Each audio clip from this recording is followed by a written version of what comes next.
Good evening, everyone. Welcome to Geology by Chance.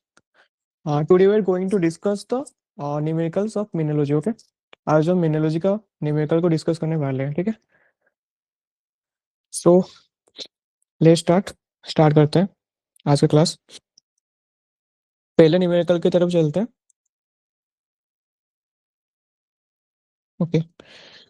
So first question ये बोल रहा है कि a mineral of uniform composition is cut into a wave shape, and the birefringence of the wave section is 0.012 and the retardation is 40 micrometer thickness of the wedge is dash nanometer. Okay. तो यहाँ पे by reference कितना दिया है? Here the by reference is given अस 0.012, ठीक है. एंड पूछा है कि रिटार्डेशन कितना होगा जब थिकनेस मेरा 40 माइक्रोमीटर होगा. तो यहाँ पे थिकनेस कितना दिया है? यहाँ पे थिकनेस दिया है 40 माइक्रोमीटर. तो पहले गिवन लिख देते हैं क्या क्या दिया है. So here the by reference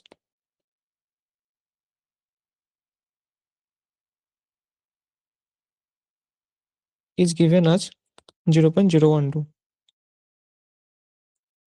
and the thickness is given as 40 micrometer. Okay, and we know that the retardation is the product of birefringence and thickness. जो रिटार्डेशन होता है ना, वो हम कैसे निकाल सकते हैं? जब हम बायरेफरेंस के साथ थिकनेस को मल्टीप्लाई करेंगे, then we get the retardation. So retardation is the product of birefringence and thickness. Okay, so retardation is the product of birefringence and thickness. So here the birefringence is given as 0.012 and the thickness is given as 40 micrometer. Okay, so if we multiply 0.012 into 40 micrometer, it will be form around 0.48 micrometer. Okay, but यहाँ पे हमको देखना पड़ेगा कि answer पूछा किस पे. Okay, so in the question it asks to calculate the retardation in nanometer. Okay, question पे इसको हम नैनोमीटर कैलकुलेट करने के लिए बोला है, ना माइक्रोमीटर पे. सो हमको पता है कि एक नानो जो एक माइक्रोमीटर होता है that is equal to 10⁻³ nanometre. So 0.48 micrometre कितना हो जाएगा? It will be equal to 0.4 into 10⁻³ nanometre. So that will become 480 nanometre. Okay, so answer कितना हो जाएगा? Answer will be 480 nanometre. So the retardation for this question will be 480 nanometre. And ये formula अच्छे से याद कर लेना. So retardation is the product of birefringence and thickness. Okay okay, let's move to the next question. Question क्या दिया है? For an anisotropic crystal of thickness 0.04 like millimetre and refractive index of 1.636 and 1.486 along the slow and fast direction respectively, the radiation produced is dash. तो यहाँ पे हमको thickness दे दिया है 0.04 micro like millimetre. So here the thickness is given as 0.04 millimeter and there are two diffractive indices are given, one along the slow direction and one is along the fast direction. तो इसका retardation, sorry, इसका refractive index along the slow direction is given as 1.486 and the fast direction, sorry, in the slow direction is given as 1.366 and in the fast direction is given as 1.486. Okay, then पूछा है कि इसका retardation कितना होगा. तो हमको पता है लाइक रिटार्डेशन कैसे निकाल सकते हैं. रिटार्डेशन जब हम बायरेफरेंस जैसे थिकनेस को मल्टीप्लाई करेंगे then will get the retardation. But यहाँ पे ओनली थिकनेस गिवन है, ठीक है. Here only thickness is given, not birefringence is given. So we need to calculate the birefringence first. हमको पहले यहाँ पे बायरेफरेंस कैलकुलेट करना पड़ेगा. Okay, then how to calculate the birefringence. तो पहले गिवन लिख देते हैं क्या दिया है. So here the thickness is given as 0.04 millimeter. Okay, and there are two refractive indices are given and it's asked to calculate the retardation. So before calculating the retardation, we need to calculate the birefringence first. So we know that birefringence is the basically difference between the high refractive index and the low refractive index. तो birefringence कैसे निकलेगा? जब हम सबसे जो maximum like refractive index होगा उससे अगर हम मिनिमम रिफ्रैक्टिव इंडेक्स को माइनस करेंगे then will get the birefringence. तो यहाँ पे 1.636 is the maximum by refractive index and 1.486 is the minimum refractive index. तो दोनों का जब हम डिफरेंस निकालेंगे that will be the birefringence. So we know that birefringence is the difference between birefringence is the difference between maximum Ri and minimum Ri. Okay. So the maximum Ri is given as 1.636 and the minimum Ri is given as 1.486. So the difference will be 0.15. Okay, now we'll have got the thickness and like bireferences. Now we can easily calculate the retardation. So we know that retardation is the product of bireferences and thickness. So R equal to bireference into thickness. So we have calculated the bireferences as 0.15 and the thickness is given as 0.04 millimeter.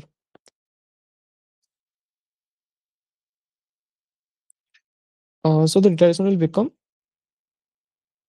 0.04 multiplied into 0.15, 0.0006, 0.006 millimeter. But हमको देखना पड़ेगा कि जो answer है किस पे पूछा है. सो आंसर को नैनोमीटर पे पूछा है. ठीक है. सो 1 मिलीमीटर इक्वल टू 10⁻6 नैनोमीटर होता है. तो यहाँ पे हमको 10⁻6 मल्टीप्लाई करना पड़ेगा. अगर यहाँ पे हम 10⁻6 मल्टीप्लाई करेंगे so that will become 6000 nanometre. So the answer will be 6000 nanometre. Okay. तो याद रखना birefringence is the difference between maximum RI and the minimum RI. Okay. And the retardation is the product of biodifferences and the thickness. Okay. Let's move to the next question.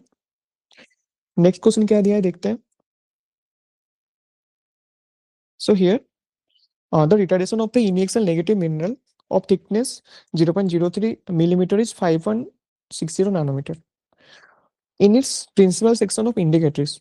And if the refractive index corresponding to the E ray is 1.486, then the value of refractive index of O ray is dash.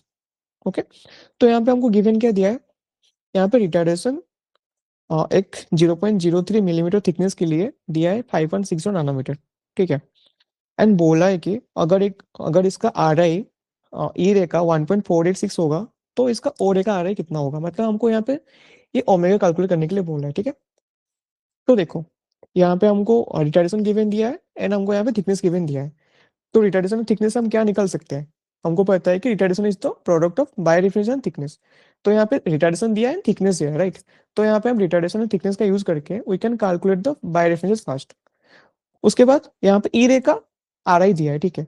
And जो दूसरा वाला are आई उसको हम कैसे निकाल सकते हैं.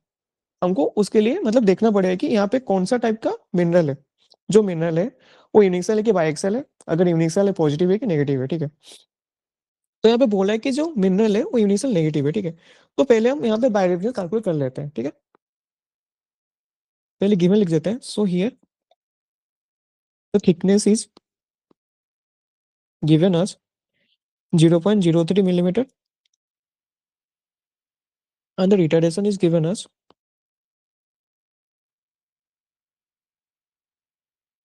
5.60 nanometer. Okay. And तुम यहाँ पे एक चीज देख सकते हो एक मिलीमीटर पे है एक नैनोमीटर पे. ठीक है. तो तुमको दोनों को सेम यूनिट पे कन्वर्ट करना पड़ेगा. आइदर तुम एमएम को नैनोमीटर पे कर दो या फिर नैनोमीटर को तुम एमए पे कर सकते हो. ठीक है. तो मैं यहाँ पे जो नैनोमीटर है इसको मैं मिलीमीटर पे कर लेता हूँ. तो इसको अगर मिलीमीटर पे करूंगा तो कितना मल्टीप्लाई करना पड़ेगा इंटू 10⁻⁻6 मल्टीप्लाई करना पड़ेगा.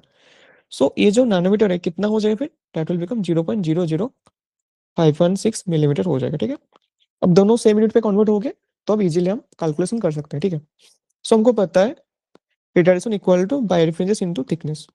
So here retardation and thickness are given, so we can easily calculate the biodifferences. So biodifference will become retardation by thickness. So the retardation is given as 0.00516 mm and the thickness is given as 0.03 mm. So the biodifference will become 0.172. Okay. तो यहाँ पे हमको बायोडिफरेंस मिल गया. And हमको ये भी पता है कि जो बायोडिफरेंस होता है वो किसका डिफरेंस होता है. वो maximum refractive index and minimum refractive index का डिफरेंस होता है. ठीक है. बट यहाँ पे हमको ई रे का रिफ्रैक्टिव इंडेक्स दिया है जो कि 1.486. एंड हमको अभी पता नहीं है कि ये वाला जो ई रे का है उसका रिफ्रैक्टिव लाइक ये मिनिमम वैल्यू है कि मैक्सिमम वैल्यू है. तो उसके लिए हमको देखना पड़ेगा कि कौन सा का मिनरल है. ठीक है. तो ये कौन सा मिनरल है. It is a uniaxial negative mineral. तो जो यूनिवर्सल मिनरल होते हैं ना, ये दो टाइप के हो सकते हैं। They can be either universal positive और they can be universal negative. ठीक है, वो यूनिवर्सल पॉजिटिव हो सकते हैं या फिर वो यूनिवर्सल नेगेटिव हो सकते हैं। तो यूनिवर्सल पॉजिटिव कब होंगे, उसके लिए एक फॉर्मूला है। ठीक है, तो फॉर्मूला क्या है, तो उसको हम पोल बोलते हैं, उसके लिए ट्रिक है, that is pole. What do mean by pole? Pole means positive omega less than epsilon. इसका पूरा मीनिंग क्या है, positive omega less than epsilon means ये बोल है कि जो ओमेगा होगा that will be less than epsilon. Omega किसको इंडिकेट करता है, ओमेगा इंडिकेट करता है आर आई ऑफ ओ रे, एंड एप्सिलॉन किसको इंडिकेट करता है, इंडिकेट करता है आर आई ऑफ ई रे। ठीक है, एंड नेगेटिव के लिए फॉर्मूला क्या है, इसके लिए ट्रिक है नोम। नोम का मतलब क्या है, here negative omega more than epsilon. यहाँ पे जो ओमेगा है that should be more than epsilon. Okay, तो यहाँ पे ओमेगा रिप्रेजेंट करता है ओ रे का रिफ्रैक्टिव इंडेक्स को, एंड एप्सिलॉन रिप्रेजेंट करता है ई रे का रिफ्रैक्टिव इंडेक्स को। ठीक है, तो यहाँ पे बोला क्या है, इनिशियल नेगेटिव मिनरल बोला हुआ है। ठीक है, तो उसका मतलब क्या है, उसका मतलब यही है कि यहाँ पे जो क्वेश्चन दिया गया है वहां पे क्या होगा, यहाँ पे जो ओ रे का रिफ्रैक्टिव इंडेक्स होगा वो ई रे से ज्यादा होगा। ठीक है, एंड हमको गिवन क्या है, ई रे का दिया हुआ है। तो हमको पता है बाय रेफरेंस क्या होता है, by reference is the difference between maximum minimum Ri, right? And for universal negative mineral, the maximum Ri is omega and the minimum Ri is epsilon. And we have calculated the biodifferences as 0.7172। तो हमने 0.172 calculate किया जो बायोडिफरेंस का value है, and यहाँ पे epsilon already given है। Epsilon कितना दिया है, epsilon is given as 1.486, so omega minus 1.486। Now we can easily calculate the omega, so omega will become 0.172 plus 1.486। okay, so the omega will become 1.658। तो यहाँ पे ओमेगा कितना हो गया, 1.658 हो गया। तो हमको पूछा क्या था, हमको वही पूछा था कि ओ रे का आर आई कितना होगा। तो हमको पता है ओ रे का आर आई क्या है, ओमेगा है। So the R I of the O ray will be 1.658। Okay, easy था। बट यहाँ पे अगर बोलता है कि यूनिवर्सल पॉजिटिव मिनरल है, तो हम यहाँ पे क्या लिखते हैं, अगर बोलते हैं यूनिवर्सल पॉजिटिव है तो यहाँ पे हम एप्सिलॉन माइनस ओमेगा लिखते हैं। ठीक है, क्योंकि हमको पता है जो बायोडिफरेंस है वो मैक्सिमम आ रहे से वहां पे हम मिनिमम आ रहे को मतलब माइनस करते हैं, डिफरेंस लेते हैं। ठीक है, क्योंकि यहाँ पे नेगेटिव बोला था इसलिए हमने ओमेगा से एप्सिलॉन को माइनस किया। बट अगर पॉजिटिव बोलता तो हम वहां पे एप्सिलॉन से ओमेगा को माइनस करते हैं। ठीक है, नेक्स्ट क्वेश्चन पे चलते हैं। तो यहाँ पे क्या बोला है, ए लाइट रे passes from mineral A to mineral B having refractive index of 1.750 and 1.430। तो यहाँ से एक लाइट रे है वो ए से बी मतलब ए से बी को पास कर रहा है। ठीक है, एंड ए का आर कितना है 1.750 है, एंड बी का आर कितना है 1.430 है। सो यहाँ से प्रॉपर्ली हमको पता चल रहा है कि जो ए है that is a denser medium and जो बी है that is a rare medium. ठीक है, तो पूछा है कि the limiting value of angle of incidence above which the light ray undergoes total internal reflection. तो हमको बोला है कि हमको लिमिटिंग वैल्यू बताओ जिसके बाद अगर मैं इंक्रीज करता हूँ तो टोटल इंटरनल रिफ्लेक्शन हो जाएगा। ठीक है, तो मैं यहाँ पे एक फिगर ड्रॉ करता हूँ, देखना तुम लोग। तो यहाँ पे ये है ए, ये है बी, एंड ए जो है इसका डिफरेंस कितना है 1.750 है, बी का कितना है 1.430 है। So here A is the denser medium and like B is the rare medium. तो हमको पता है जब कोई भी लाइट डेंसर से रेयर मीडियम तक लाइक जाता है तो क्या होता है, वो नॉर्मल से अवे मूव करता है कि टुवर्ड्स मूव करता है, तो वो नॉर्मल से अवे मूव करता है। ठीक है, तो यहाँ पे ये लाइट गया, ठीक है, ये लाइट गया तो क्या करेगा ये नॉर्मल से ऐसे अवे मूव करेगा। ठीक है, तो बोला है कि मुझे ओ वाला वैल्यू बताओ, तो पहले ऐसे मूव किया। ठीक है, ऐसे गया, फिर अगर मैं इसका और थोड़ा इंक्रीज करूंगा, ठीक है, अगर इसका इंसिडेंट एंगल मैं और थोड़ा इंक्रीज करूंगा तो क्या होगा ना, ऐसे जाएगा। बट और थोड़ा अगर इंक्रीज करूंगा तो क्या करेगा, ये पूरा पैरेलल हो जाएगा। ठीक है, इसके साथ ये पूरा पैरेलल हो जाएगा, मतलब ये वाला एंगल क्या हो जाएगा 90 डिग्री हो जाएगा, इसका angle of reflection will be 90 degree. अगर मैं इसे बढ़ाते बढ़ाते चला जाऊंगा इंसिडेंट एंगल को तो एक एक टाइम आएगा, तो एक इंसिडेंट एंगल इतना मतलब ऐसा आएगा जिसके वजह से जो एंगल ऑफ रिफ्लेक्शन होगा दैट विल बिकम 90 डिग्री। तो उस एंगल को हम क्या बोलते हैं, उस एंगल को हम क्रिटिकल एंगल बोलते हैं। ठीक है, एंड उसके बाद भी अगर हम इंक्रीज करेंगे फर्दर तो क्या होगा ना, इसके बाद अगर फर्दर हम इंक्रीज करेंगे तो सेम मीडियम पे फिर से रिफ्लेक्ट करके चला आएगा, and that phenomena is known as total internal reflection. And यहाँ पे बोला क्या है कि कौन सा ऐसा limiting value of angle of incident है जिसके ऊपर अगर मैं वैल्यू इंक्रीज करता हूँ तो वहां पे टोटल इंटरनल रिफ्लेक्शन हो जाएगा। तो कौन सा एंगल है, हमको पता है कि इससे पहले कौन सा एंगल था, क्रिटिकल एंगल था। तो क्रिटिकल एंगल की वजह से क्या हो रहा था, एंगल रिफ्लेक्शन 90 डिग्री हो रहा था। उसके उसके बाद अगर मैं वैल्यू इंक्रीज कर दूंगा तो क्या हो जाएगा, टोटल इंटरनल रिफ्लेक्शन हो जाएगा। तो इंडायरेक्टली हम किसके बारे में पूछा है, ये हमको क्रिटिकल एंगल के बारे में पूछा है, ठीक है। तो we need to calculate the critical angle यहाँ पे। ओके, तो हमको यहाँ पे क्रिटिकल एंगल कैलकुलेट करने के लिए बोला है, तो मैं इसको इरेज कर देता हूँ एक बार। सो यहाँ पे ऐसा बोला है कि क्रिटिकल एंगल का वैल्यू निकालने के लिए बोला है, ठीक है। तो क्रिटिकल एंगल किसको बोलते हैं, critical angle is the angle of incident for which the angle of refraction will become 90 degree. Critical angle एक ऐसा एंगल है जिसके वजह से जो एंगल ऑफ रिफ्रैक्शन होता है ना वो 90 डिग्री हो जाता है, ठीक है। तो हमको पता चलेगा कि एंगल ऑफ रिफ्रैक्शन कितना हो, 90 डिग्री होगा। So R will be 90 degree. And यहाँ पे μ1 कितना दिया, μ1 is given as 1.750 and the μ2 is given as 1.430। Okay, and हम स्नेल्स लॉ का फॉर्मूला पता है तुमको, what is the formula of Snell's law. So we know that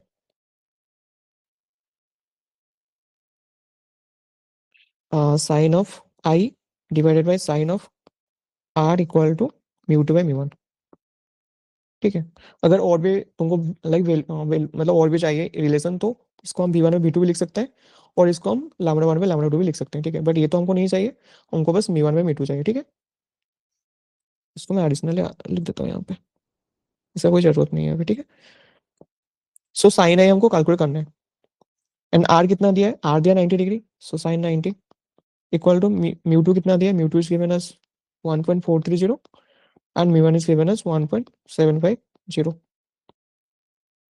okay, तो साइन आई कितना हो जाएगा, साइन 90 का वैल्यू 1 है, सो इनका ratio that is 1.430 by 1.750, 1.430 by 1.750। सो ये हो गया 0.8171। Okay, now I will be sine inverse 0.8171। सो अगर इसको सॉल्व करेंगे so it will become 54.79। So the limiting value or the critical angle is 54.79 degree. Okay, तो याद रखना क्रिटिकल एंगल हम किसको बोलते हैं, critical angle is the angle for which the angle of reflection should be 90 degree. And after critical angle अगर हम further angle increase करेंगे तो क्या होगा, हमको टोटल इंटरनल रिफ्लेक्शन देखने के लिए मिलेगा, मतलब वो सेम मीडियम पे फिर से रिफ्लेक्ट कर जाएगा, ठीक है, वहां पे रिफ्लेक्शन नहीं होगा। ओके, तो आंसर कितना हो गया, 54.79 डिग्री। ठीक है, आगे चलते हैं। तो यहाँ पे बोला है light passes through two media with refractive indexes 1.75 और 1.55। तो यहाँ पे लाइट दो मीडिया के थ्रू से पास कर रहा है, एंड जिसका आर आई कितना है, एक है 1.75, एक है 1.55 respectively. The thickness of the both media is 30 micrometer, दोनों मीडिया का ही थिकनेस कितना है, 30 माइक्रोमीटर है, ठीक है। The resultant path difference of the yellow light component will be dash. यहाँ पे हमको पाथ डिफरेंस पूछा है, ठीक है। तो पहले गिवन क्या है लिख देते हैं। So here the n1 that is refractive index 1 is given as 1.75, and जो दूसरा वाला रिफ्रैक्टिव इंडेक्स दिया है that is given as 1.55।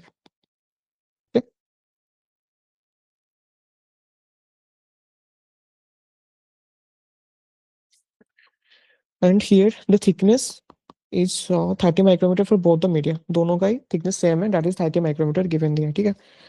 And पूछा है कि path difference. So we know that path difference का फॉर्मूला क्या होता है। सो पाथ डिफरेंस का फॉर्मूला होता है n1 t1 minus n2 t2।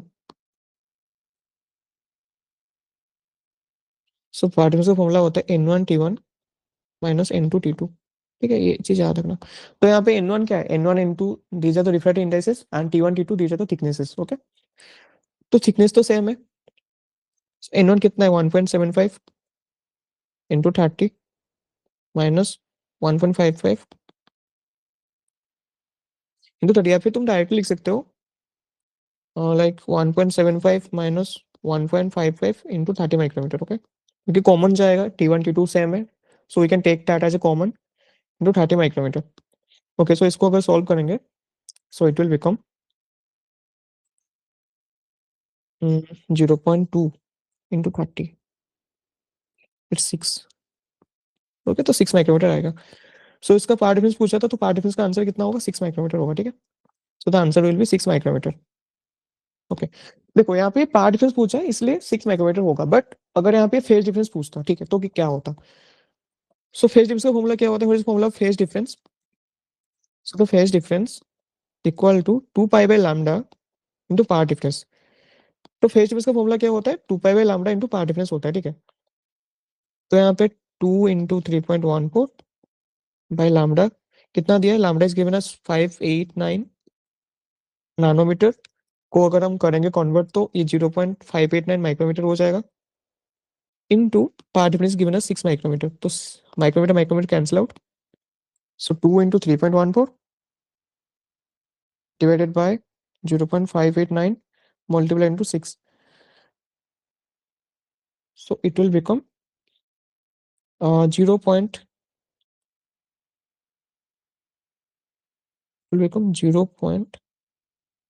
Just wait.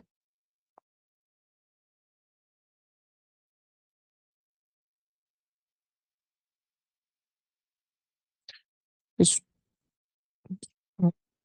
2 into 3.14 divided by 0.589 into 6. So it will become 63.97.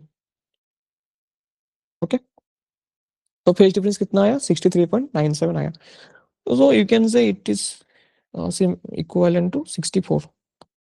Okay, तो यहाँ पे फेज डिफरेंस पूछा था इसलिए, लाइक पार्ट डिफरेंस पूछा था इसलिए इसका आंसर हुआ 6 माइक्रोमीटर, बट यहाँ पे अगर फेज डिफरेंस पूछता तो कितना होता है, डेट विल बी 64। तो याद रखना फेज डिफरेंस का फॉर्मूला क्या होता है, N1 T1 minus N2 T2 and part and phase difference का फॉर्मूला क्या होता है, that is 2 pi by lambda into part difference. ये दोनों याद कर लेना, यहाँ से क्वेश्चन आ सकते हैं। ये क्वेश्चन गेट में ऑलरेडी पूछ चुका है, so there is a high possibility that एक एग्जाम में आ जाए, ठीक है। तो इसको अच्छे से देख लेना एक बार। नेक्स्ट पे चलते हैं।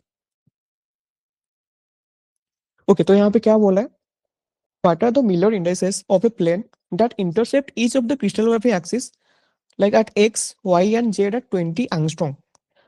तो यहाँ पे एक प्लेन है, ठीक है, वो मतलब तीनों ही क्रिस्टलोग्राफी एक्सिस को 20 एंगस्ट्रॉम पे क्या क्या इंटरसेप्ट किया है, ठीक है। मतलब इंटरसेप्ट कितना है, 20 एंगस्ट्रॉम है सारा एक्सिस का। एंड उनका यूनिट सेल कितना गिवन दिया है, ए का, मतलब एक्स का कॉरेस्पॉन्डिंग जो ए उसका थे 5, बी का है 2 एंड सी का है 4। तो उसके बाद यहाँ पे बोला है कि हमको यहाँ पे मिलर इंडेक्स कैलकुलेट करने के लिए, ठीक है।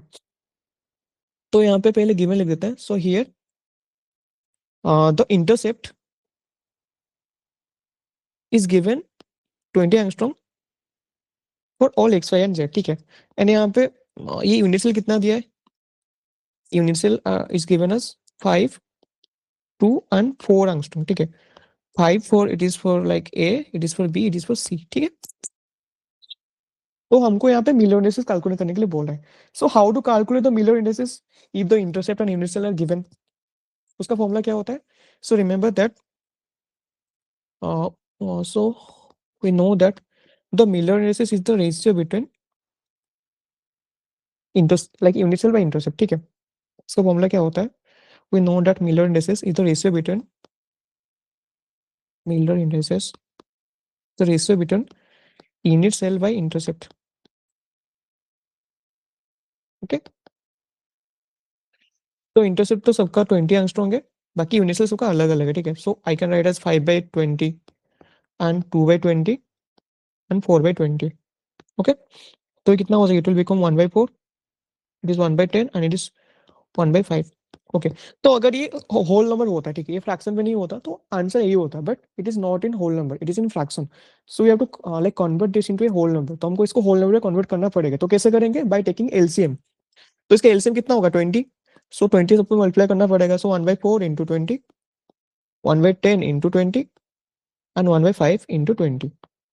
So the answer will become 5, 2 and 4। This is a whole number, so answer यही होगा, ठीक है। So answer will be 5, 2, 4। So the Miller indices for this question will be 5, 2 and 4। And Miller indices को हम लाइक ब्रैकेट पे लिखते हैं, इसको याद रखना, ठीक है। एंड सो फॉर्मूला क्या होता है, so Miller indices is the ratio between, Miller indices is the ratio between unit cell and intercept. जो मिलर इंडिसेस होता है वो यूनिट सेल एंड इंटरसेप्ट का क्या होता है, रेशियो होता है, ठीक है, याद रखना इसको। So Miller indices is the ratio between unit cell and intercept, ठीक है। नेक्स्ट पे चलते हैं। क्या बोला है कि the value of H in the Miller Bravais indexes that is forward 1H0 is dash. तो यहाँ पे ये एज का वैल्यू पूछा है, ठीक है। यहाँ पे एज का वैल्यू पूछा है कितना होगा बोल के, एंड हमको पता है कौन सा सिस्टम है, हेक्सागोनल सिस्टम है, ठीक है। एंड हमको पता है for hexagonal system we know that for hexagonal system उसके लिए क्या होता है, for hexagonal system the H plus K plus I should be equal to zero. उसके लिए H plus K plus I क्या होता है, तीनों का समेशन जीरो होता है, ठीक है। तो यहाँ पे ये एच हो गया, ये के, ये आई, ये एल होता है, ठीक है। तो एज का वैल्यू कितना दिया है, एज का वैल्यू दिया है -4 plus 1 plus I equal to zero हो गया, ठीक है। Plus H equal to zero, that is H equal to zero. तो यहाँ पे एच -3 इक्वल टू जीरो, तो एच कितना हो जाएगा, H will be equal to 3। And remember that it is this condition is only valid for the hexagonal system, ये only hexagonal system के लिए वैलिड है, ठीक है। So remember that for hexagonal system the h plus k plus I should be equal to 0, okay, and by solving this we will get the answer as 3।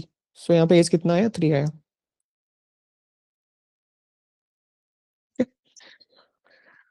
Next पे चलते हैं। यहाँ पे क्या बोला है, if a crystal contain 5 faces and 8 edges then the number of vertices in the crystal will be dash। तो एक क्रिस्टल है जिसका फेस कितना दिया है, the faces are given as 5 and the edges are given as 8। तो इसका vertices पूछा है, ठीक है, नंबर ऑफ वर्टिसेस पूछा है, मतलब भी पूछा है। तो like we can calculate by this using the Euler's formula, ठीक है। हम इसको यूलर्स फॉर्मूला के थ्रू से कैलकुलेट कर सकते हैं। तो क्या होता है यूलर्स का formula, what is the Euler's formula. So we know that v plus F equal to E plus two. So this is known as the Euler's formula, okay. तो यहाँ पे हमको एफ दिया है एंड ई दिया है, हमको v कैलकुलेट करना है, ठीक है।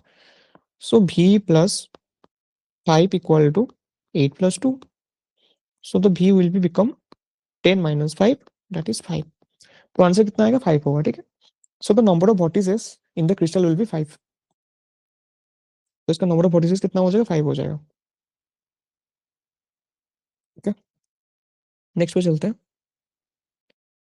So if 3 to 6 is the Miller indices of the crystal phase, then the value of x in the corresponding Weiss parameter of the same phase xa yb is to zc will be dash, okay। तो यहाँ पे हमको Miller index कितना दिया है, ये the Miller index is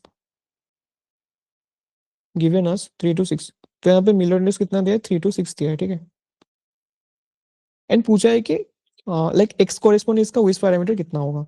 तो हमको पता है कि द मिलर इंडेक्स होता है एंड विस पैरामीटर होता है, these are basically what, these are inversely proportional to each other, okay. First of all remember that the Miller indexes and the Weiss parameter these are inversely proportional to each other. So Miller index and Weiss parameter these are basically inversely proportional to each other. And तुमको ये भी पता होगा कि like तुम कैसे विस parameter से मिलर इंडेक्स कैलकुलेट कर सकते हो एंड कैसे तुम मिलर इंडेक्स से विस पैरामीटर कैलकुलेट कर सकते हो, ठीक है। तो यहाँ पे हम कैसे कैलकुलेट करते हैं मिलो इंडेक्स से, हमको गिवन दिया कितना, मिलो इंडेक्स इज गिवन है 3 to 6। तो हम पहले क्या करेंगे, पहले हम ब्रैकेट को हटाएंगे। सो 3 to 6 हो जाएगा, उसके बाद क्या हम करेंगे, इसका इनवर्स लेंगे, ठीक है। तो इनवर्स विल बिकम 1/3, 1/2 एंड 1/6, ठीक है। इनवर्स लेने के बाद होल नंबर नहीं हो रहा है दैट, उसके बाद क्या करेंगे, we need to take the LCM. तो एलसीएम कितना होगा, LCM will be 6। So 1/3 into 6, 1/2 into 6 and 1/6 into 6। So it will become 2 3 and 1। तो देखो जो विस पैरामीटर होता है इसको हम ऐसे 2 3 एंड 1 नहीं लिख सकते, ठीक है। उसको कैसे लिखते हैं हम, उसको लिखते हैं हम 2a/3b/1c, ठीक है।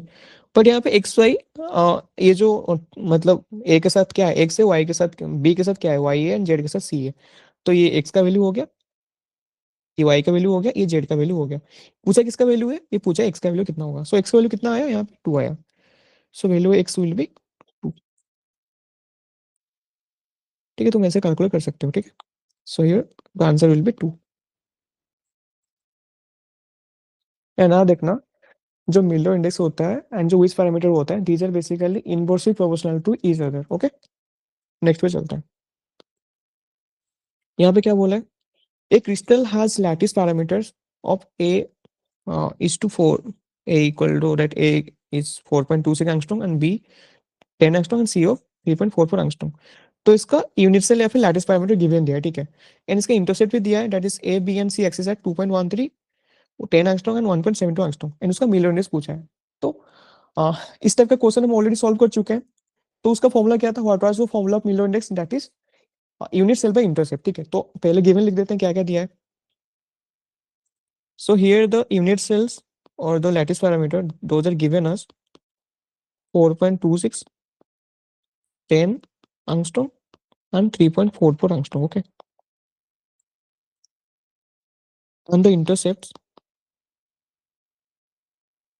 are given as 2.13 angstrom, 10 angstrom and 1.72 angstrom, okay. And we know that the Miller index is the ratio between unit cell and intercept. जो मिलर इंडेक्स होता है ना, वो यूनिट सेल एंड इंटरसेप्ट का रेशियो होता है, ठीक है। So we know that the Miller index is the ratio between unit cell and intercept. ये यूनिट सेल एंड इंटरसेप्ट का क्या होता है, रेशियो होता है, ठीक है। So here the Miller index will become, पहला वाला क्या है, 4.26 by 2.13, then 10 by 10, then 3.44 by 1.72, okay. सो ये हो जाएगा 2, ये 1, ये कितना हो जाएगा, इट विल बिकम 2, 212। तो देखो ये होल नंबर पे आ रहा है तो ये आंसर होगा, ठीक है। बट अगर ये होल नंबर पे नहीं आ गया कि फ्रैक्शन पे आता तो क्या करते हैं, फिर से इसका एलसीएम लेके इसको होल नंबर में कन्वर्ट कर देते हैं, ठीक है। बट ये ऑलरेडी होल नंबर पे है, so we don't need to convert it into a, इसको फिर से एलसीएम लेके कन्वर्ट नहीं करना पड़ेगा, ठीक है। So here answer will B 212। But अगर तुम इसके पहला वाला क्वेश्चन देखोगे, जो ये वाला क्वेश्चन था, यहाँ पे जो आ रहा था फ्रैक्शन पे आ रहा था, ठीक है, इसलिए हमको एलसीएम लेके इसको फिर से होल नंबर में कन्वर्ट करना पड़ा। बट यहाँ पे जो आंसर आ रहा है वो होल नंबर पे ही आ रहा है पहले से ही, तो फर्दर इसको हमको एलसीएम लेके कन्वर्ट नहीं करना पड़ेगा, ठीक है। सो यहाँ पे डायरेक्टली आंसर कितना हो जाएगा, 212 हो जाएगा। सो ये answer will B 2 1 and 2।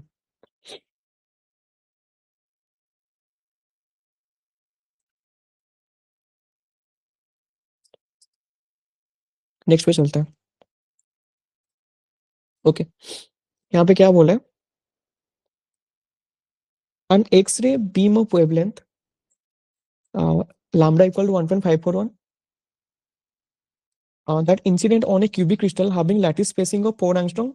So what will be the 2 theta value where the theta is the glancing angle on X-ray diffractogram? Okay तो हमको क्या पूछा है, 2 थीटा वैल्यू पूछा है, जहाँ पे थीटा क्या है, ग्लांसिंग एंगल है। सो तुम यहाँ पे क्लियरली देख सकते हो यहाँ पे कौन सा लाइक फॉर्मूला पुट हुआ है, यहाँ पे मेनली तुमको ब्रैग्स लॉ का फॉर्मूला पुट हुआ है, ठीक है। तो पहले हम गिवन लिख लेते हैं।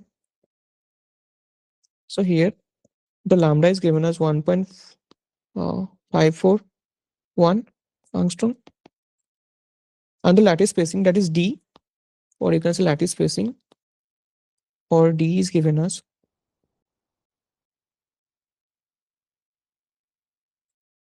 4 angstrom, एंड यहाँ पे 2 थीटा वैल्यू कैलकुलेट करने के लिए बोल रहा है, ठीक है।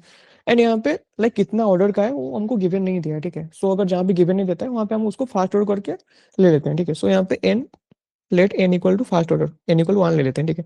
सो फॉर्मूला क्या होता है ब्रैग्स लॉ का, सो ब्रैग्स लॉ का फॉर्मूला होता है n lambda equal to 2d sin theta, okay. So this is the formula of the Bragg's law and this is very very important, इसको याद रखना, यहाँ से क्वेश्चन आने का बहुत ज्यादा चांसेस है, ठीक है। So the n lambda equal to 2d sin theta. So यहाँ पे एन क्या होता है, एन ऑर्डर होता है, कितना ऑर्डर है। लैम्डा क्या होता है, लैम्डा पता है, lambda is the wavelength and d is the spacing, and theta क्या होता है, theta is the glancing angle, okay. So here n तो 1 है and lambda is given as 1.541 angstrom equal to 2 into d is given as 4 angstrom into sin theta, okay। So the sin theta will become 1.541 divided by 8, so the theta will become sin inverse 0.192, okay। तो कितना हो जाएगा, theta will be 11.10। But यहाँ पे पूछा क्या है, यहाँ पे थीटा तो नहीं पूछा है, यहाँ पे पूछा क्या है, यहाँ पे 2 थीटा पूछा है, ठीक है। सो 2 थीटा कितना हो जाएगा, अगर थीटा है लाइक 11.10, तो 2 theta will be multiply two 2, 11.10 into 2, so the 2 theta will become 22.2 degree. Okay, so this will be the answer. So Bragg's law का फॉर्मूला याद रखना। So Bragg's law का फॉर्मूला क्या होता है, L lambda equal to 2d sin theta, where the lambda is the wavelength and d is the lattice spacing and theta is the glancing angle. Okay, next पे चलते हैं। यहाँ पे क्या दिया है, यहाँ पे बोला है the unit cell of an orthorhombic mineral was compressed during a deformation from 5 to 4.5 angstrom। ठीक है, एक यूनिट सेल है ऑर्थोरहॉम्बिक मिनरल का जिसको कॉम्प्रेस किया गया, ठीक है।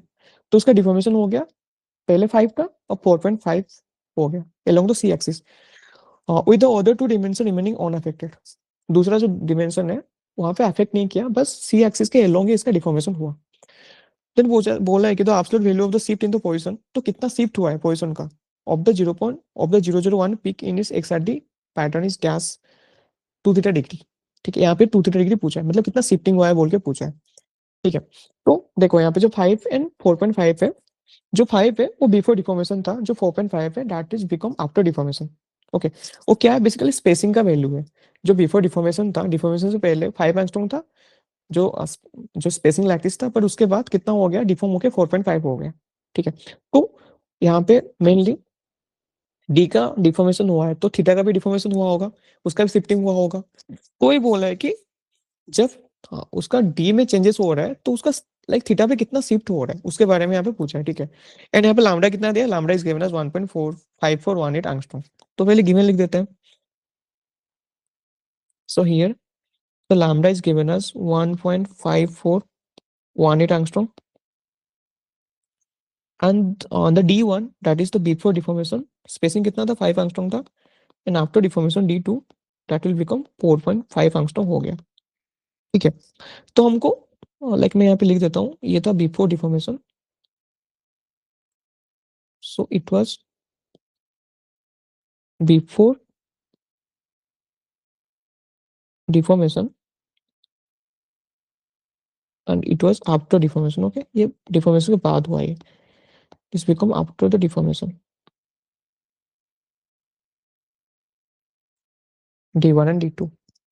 ओके, बाकी लैम्डा तो कांस्टेंट है, तो दोनों केस में हमको क्या निकलना पड़ेगा, थीटा निकलना पड़ेगा। ठीक है,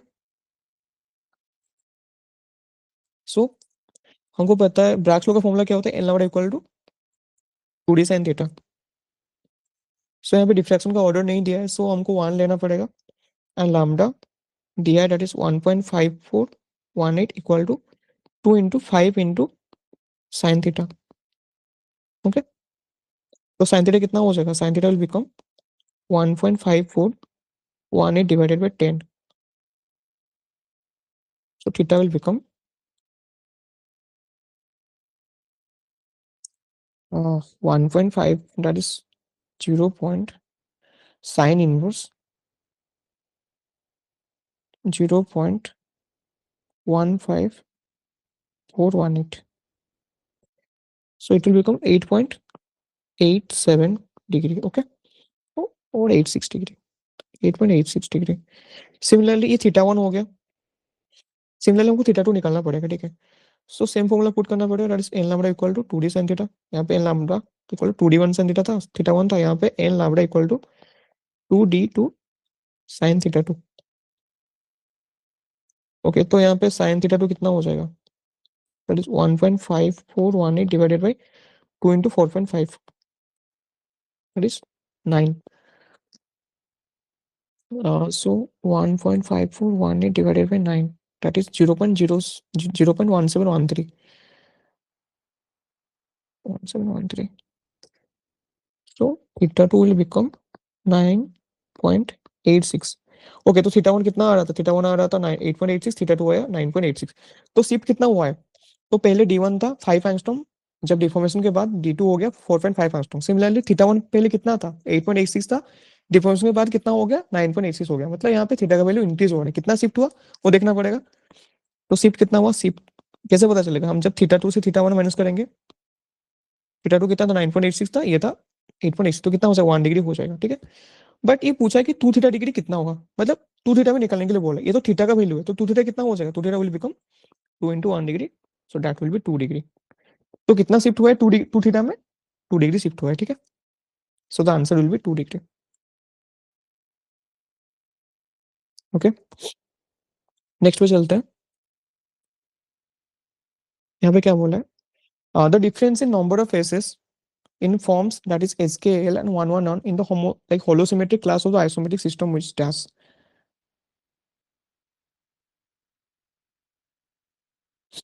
ओके, तो यहाँ पे हम क्या बोला है? मतलब एच के एल एन वन वन के बीच में कितना फेसेस का डिफरेंस होगा होलोसिमेट्रिक क्लास और क्यूबिक सिस्टम, ठीक है। तो पहले तुमको बता देता हूँ, जो होलोसिमेट्रिक क्लास होता है वो क्यूबिक क्लास का नॉर्मल फॉर्म होता है, ठीक है। तो होलोसिमेट्रिक क्लास, इसको हम क्यूबिक क्लास का नॉर्मल क्लास बोलते हैं, होलोसिमेट्रिक क्लास। जो कौन सा क्लास होता है? That is the basic hexoctahedral class होता है, ठीक है। उसको हम गालेना टाइप बोलते हैं, दैट इज गालेना टाइप। तो वहाँ पे हमको डिफरेंट डिफरेंट फॉर्म देखने के लिए मिलते हैं, जैसे कि वहाँ पे हमको क्यूबिक फॉर्म देखने के लिए मिलता है, क्यूबिक फॉर्म। वहाँ पे हमको ऑक्टाहेड्रन फॉर्म देखने के लिए मिलता है, cubic octahedron, dodecahedron, cubic octahedron, dodecahedron, ट्रापेजोहेड्रन,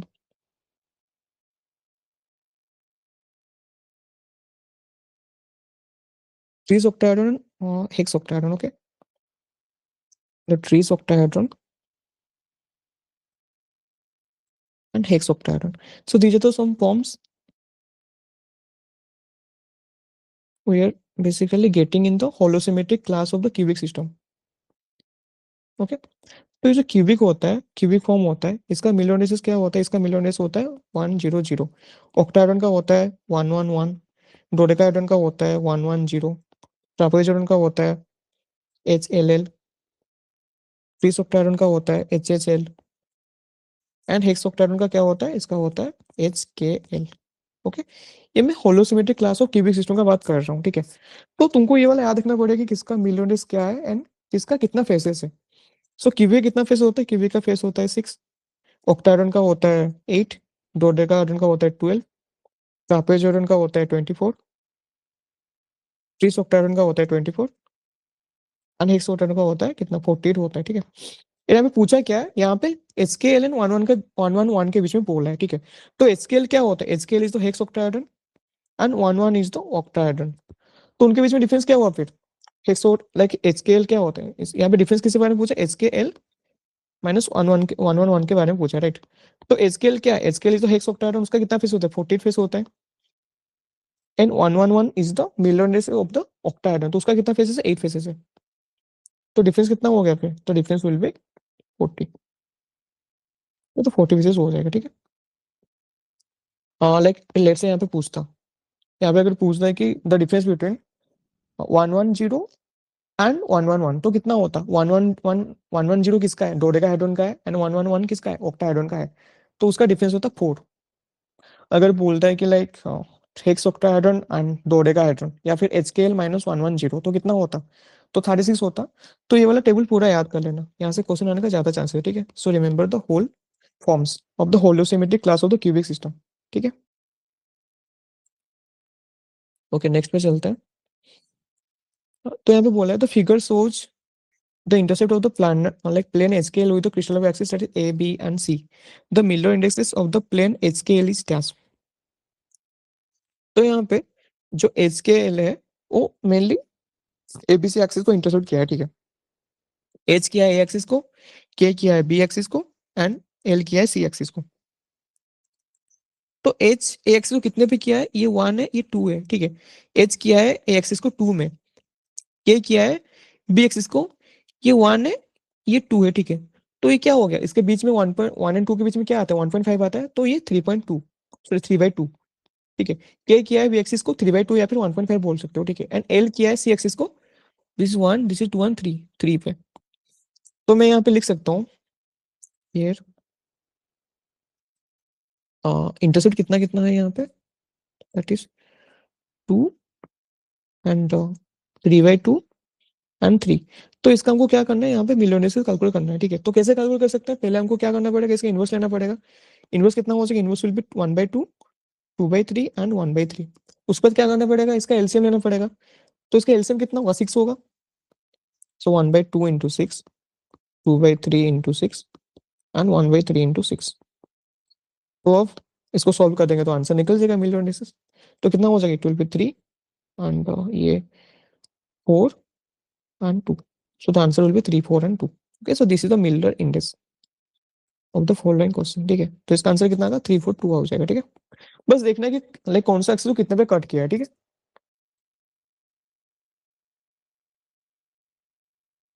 okay, next क्या बोला है, the fluoride crystal that is CaF2 adopts face center cubic structure with lattice parameter a equal to 5.463 angstrom. तो एक फ्लूराइड क्रिस्टल है जो कि फेस सेंटर क्यूबिक स्ट्रक्चर को adopt कर रहा है एंड उसका लैटिस पैरामीटर कितना दिया है, 5.463 एंगस्ट्रॉम दिया है। एंड बोला है कि इसका अगर ionic radius of anion is 1.71 angstrom, अगर इसका आयनाइन का आयनिक रेडियस 1.71 है तो कार्टन का कितना होगा, ठीक है।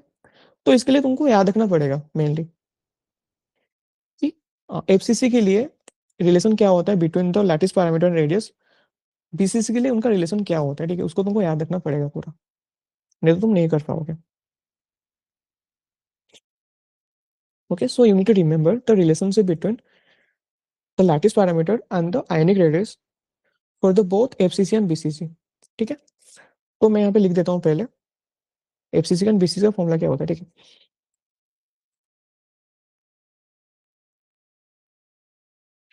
So for FCC, 2 are equal to a by root 2, ठीक है। 2 are equal to a by root 2 होता है। And for BCC, 2 are equal to √3 a by 2। Okay, तो ये बात याद रखना। तो ये FCC के लिए like radius and lattice parameter का फॉर्मूला है। एंड हमको पता है कि FCC का पैकिंग फ्रैक्शन कितना होता है, तो packing fraction of FCC is 74%।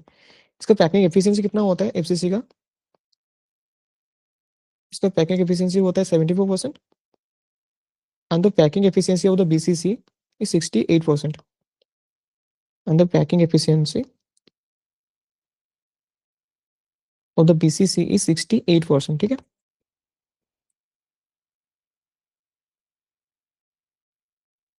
And यहाँ पे कितने नंबर इफेक्टिव एटम होते हैं for FCC, what are number of effective atom.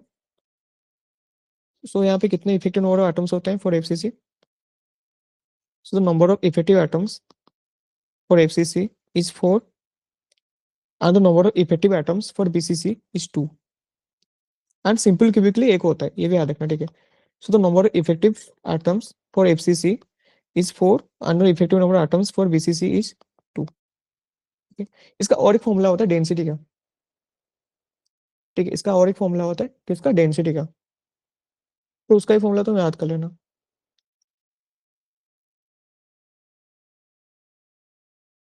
Just do it.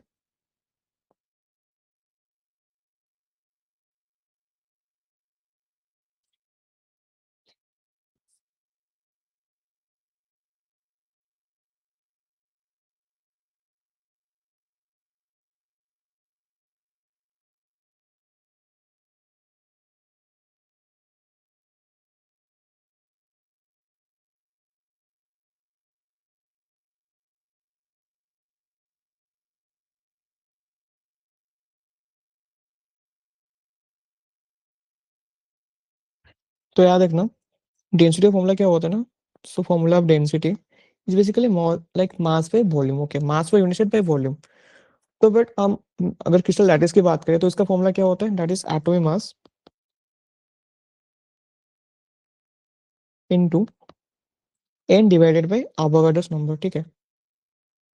Bye Avogadro's number that is Na into volume होता है, और यू कैन से AQ लिख सकते हो, ठीक है। ये डेंसिटी का फॉर्मूला है। तो देखो एटॉमिक एंड जो ये जो n है ये क्या है, इफेक्टिव नंबर ऑफ एटम्स होता है, ठीक है। n किसको इंडिकेट करता है, n is the effective number of atoms. यहाँ पे जो 4 है 2 है इसको इंडिकेट करता है, ठीक है। तो इसके बेसिस पे फॉर्मूला चेंज हो जाएगा FCC एंड BCC के लिए, ठीक है। It is effective number of atoms. तो अगर हम FCC की बात करें तो इसका डेंसिटी क्या हो जाएगा, सो density of the FCC will become, इसके लिए इफेक्टिव नंबर ऑफ एटम्स कितना है, 4 है। सो 4m divided by Na into AQ हो जाएगा।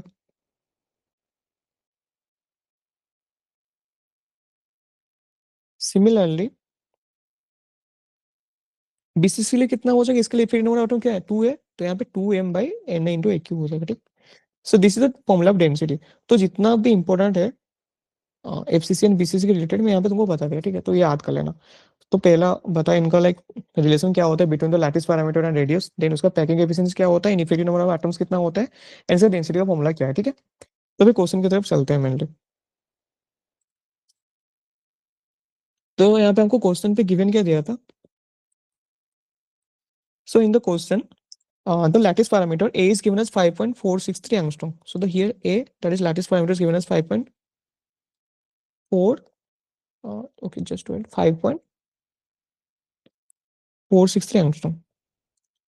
Given as 5.463 angstrom. Okay, and the radius of anion RA is given as 1.71 angstrom. Okay, and we know that 2R means RA plus RA plus RC, ठीक है। RA plus RC इसका formula क्या था FCC के लिए, for FCC तो r a plus r c equal to a by root to.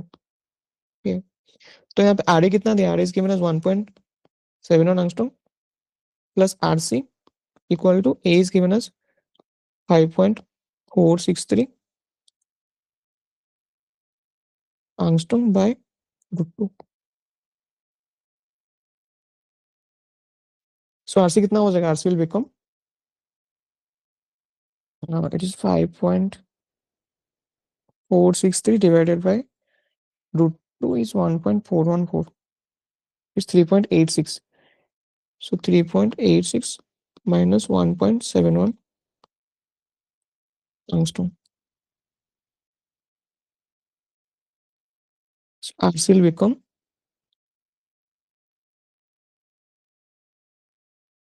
2.15 angstrom. Okay. So RC का value कितना हो जाएगा, 2.15 angstrom हो जाएगा. So this will be the answer. So the radius of cartine will be 2.15 angstrom. Next पे चलते हैं। यहाँ पे क्या बोला है, the density of FCC unit cell is 6.5 gram per cc. तो यहाँ पे एक एफसीसी यूनिट सेल है, उसका डेंसिटी कितना दिया है, 6.5 ग्राम पर सीसी दिया है, ठीक है। So density of the FCC unit cell is 6.5 gram per cc and if the mass of a single atom is 60 gram per mole. उसका अगर एक सिंगल एटम का मास 60 ग्राम पर मोल है, उनको पता है एफसीसी में कितना टोटल एटम होते हैं, 4 एटम्स होते हैं, then the diagonal length of the face will be dash. तो हमको यहाँ पे डायगोनल लेंथ कैलकुलेट करने के लिए बोला है, ठीक है, ऑफ द बेस 100। तो पहले क्या गिवन दिया उसको लिख लेते हैं। तो here the density is given us 6.5 gram per cc. तो यहाँ पे डेंसिटी कितना दिया है, 6.5 ग्राम पर सीसी दिया है, ठीक है। एंड एक सिंगल एटम का मास कितना दिया है, 60 ग्राम पर मोल मोल दिया है, mass of single atom, that is the m is given as 60 gram per mole.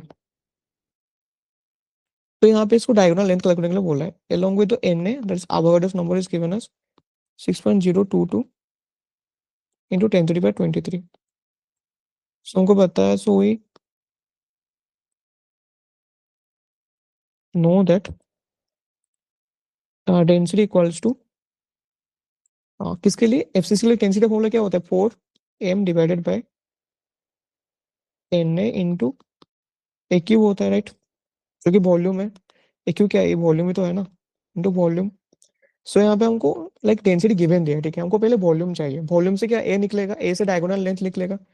So volume को उधर इधर ले आएंगे तो कितना हो जाएगा, it is will be 4 into 60 gram by mole divided by Avogadro's number it's 6.022 10 to the power 23 into density कितना गिवन दिया, density is given us 6.5 gram per CC. Okay,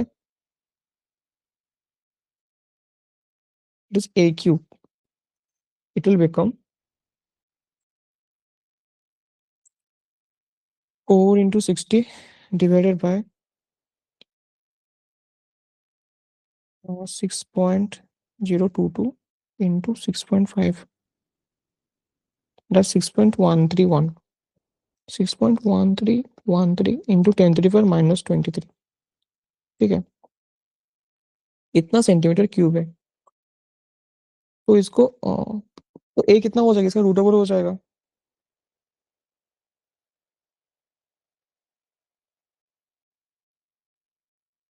so the root over is to it,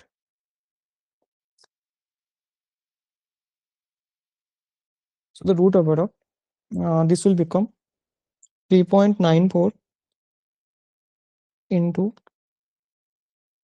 10 to the power minus 8 centimetre. Okay, but हमको यहाँ पे answer किस पे बोला है, angstrom पे लाइक कैलकुलेट करने के लिए बोला है, ठीक है। तो हमको यहाँ पे सेंटीमीटर जो है इसको हमको एंगस्ट्रॉम में कैलकुलेट करना पड़ेगा। So we know that like 1 angstrom equal to 10 to the power 10 metre, और 1 angstrom equal to 10 to the power 8 centimetre, ठीक है। तो 1 सेंटीमीटर कितना एंगस्ट्रॉम हो जाएगा, 10 to the माइनस 8 एंगस्ट्रॉम हो जाएगा, राइट। तो यहाँ पे सेंटीमीटर को एंगस्ट्रॉम पे कन्वर्ट करना पड़ेगा, ठीक है। Sorry sorry, 1 angstrom equal to -10 -8, so ये हो जाएगा 10 to power 8 angstrom. So 1 centimetre will become, ये 10 टू पावर -8 और 10 टू पावर +8 कैंसिल हो जाएगा, सो ए कितना हो जाएगा, ए विल बिकम 3.94 एंगस्ट्रॉम। ओके, ये तो लाइक ये डायगोनल लेंथ नहीं है, ये तो उसका लैटिस पैरामीटर है। तो यहाँ पे पूछा क्या, हमको डायगोनल लेंथ पूछा है, ठीक है। सो डायगोनल लेंथ एफसीसी के लिए क्या होता है, तो diagonal length for the FCC that is equal to √2 into a, so that will become √2 into 3.94। Okay, so it will become 5.58 angstrom हो जाएगा, ठीक है, simply. So this will be the answer. तो ये फॉर्मूला याद रख लेना। सो फॉर्मूला क्या होता है, डेंसिटी इक्वल टू लाइक ये तो mainly m into n into m into n by n into volume होता है, ठीक है। ये 4 यहाँ पे क्यों यूज हुआ, क्योंकि अब पता है कि effective number of atoms for FCC कितना होता है, 4 होता है, that's why we use 4 over here.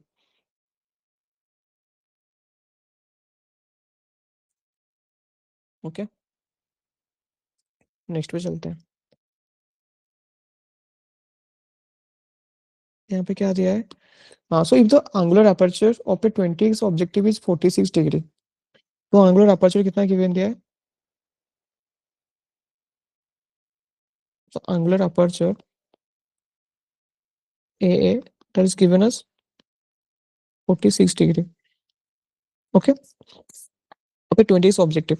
सो यहाँ पे पूछा है तो numerical aperture of the water immersion objective will be dash. तो आप एंगुलर अपर्चर गिवन दिया है एंड पूछा है कि इसका न्यूमेरिकल अपर्चर कितना होगा, ठीक है। एंड उसके साथ हमको रिफ्रैक्टिव कितना दिया है, are I that is N is given अस 1.33। तो इसके बीच में तुमको रिलेशन पता होना चाहिए, ठीक है। तो रिलेशन क्या होता है, सो वी नो दैट, हमको पता है कि जिस जो न्यूमेरिकल अपर्चर होता है ना, so we know that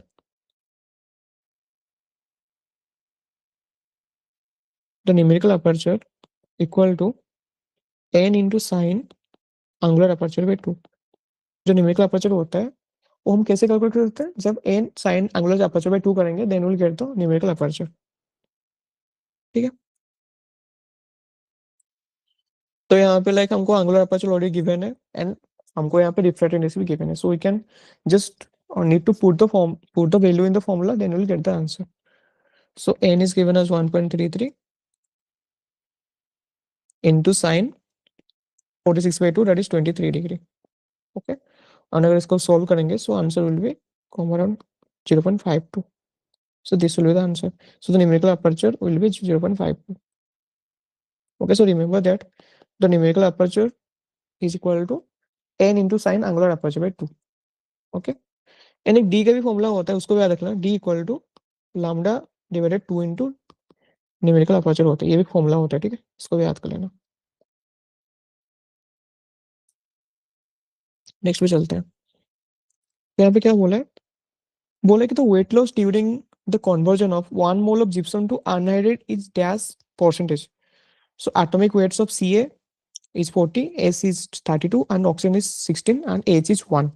okay, तो बोला है कि हमारे पास एक जिप्सम था, ठीक है, एक जिप्सम था, उसका कन्वर्जन हुआ किस पे, उसका कन्वर्जन हुआ एनहाइड्रेट पे।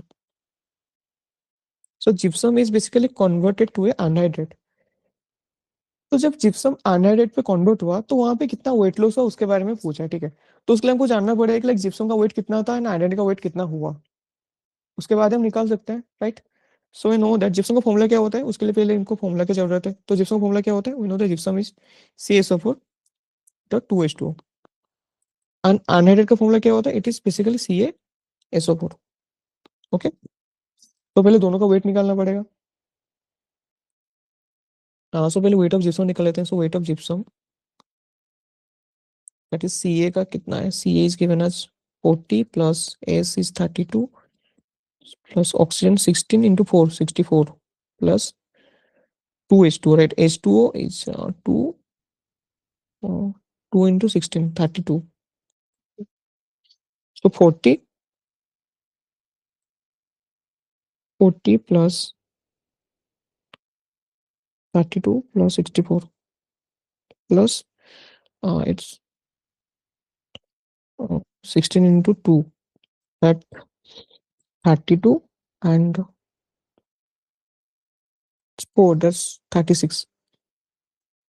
So total it will become 172. Okay, तो जिप्सम का वेट कितना है, 172 है। सिमिलरली हमको लाइक निकालना पड़ेगा अनहाइड्रेट का वेट कितना होगा। सो वेट ऑफ अनहाइड्रेट यहाँ पे बस ये 32 प्लस नहीं होगा, ठीक है। सो 40 प्लस 32 प्लस 64, क्योंकि ये क्या था, 2H2O था। सो ये हो जाएगा 136। तो जिप्सम का वेट है 172 एंड अनहाइड्रेट का वेट है 136। तो हमको पूछा है कि like कितना बेसिकली वेट लॉस हुआ है। तो वेट लॉस हम कैसे कैलकुलेट कर सकते हैं, दैट ये हम बेसिकली कितना वेट था पहले एंड अभी कितना वेट है divided by the original weight, उतना करेंगे तो निकल जाएगा, right. We can calculate the weight loss, कैसे कैलकुलेट कर सकते हैं, that is basically the change in weight divided by the original weight, change in weight by the original weight, ठीक है। इंटू 100 करेंगे तो we will get the weight loss in percentage. So change in weight कैसे निकलेगा, original wait कितना था 172 and like उसके बाद कितना हुआ 136 हुआ divided by 172 into 100. So it will become 36 by 172. 36 divided by 172 into 100. So it will become 20.93 percentage. Okay. So the weight loss will be 20.93 percentage. The answer what? Okay. So this will be the answer.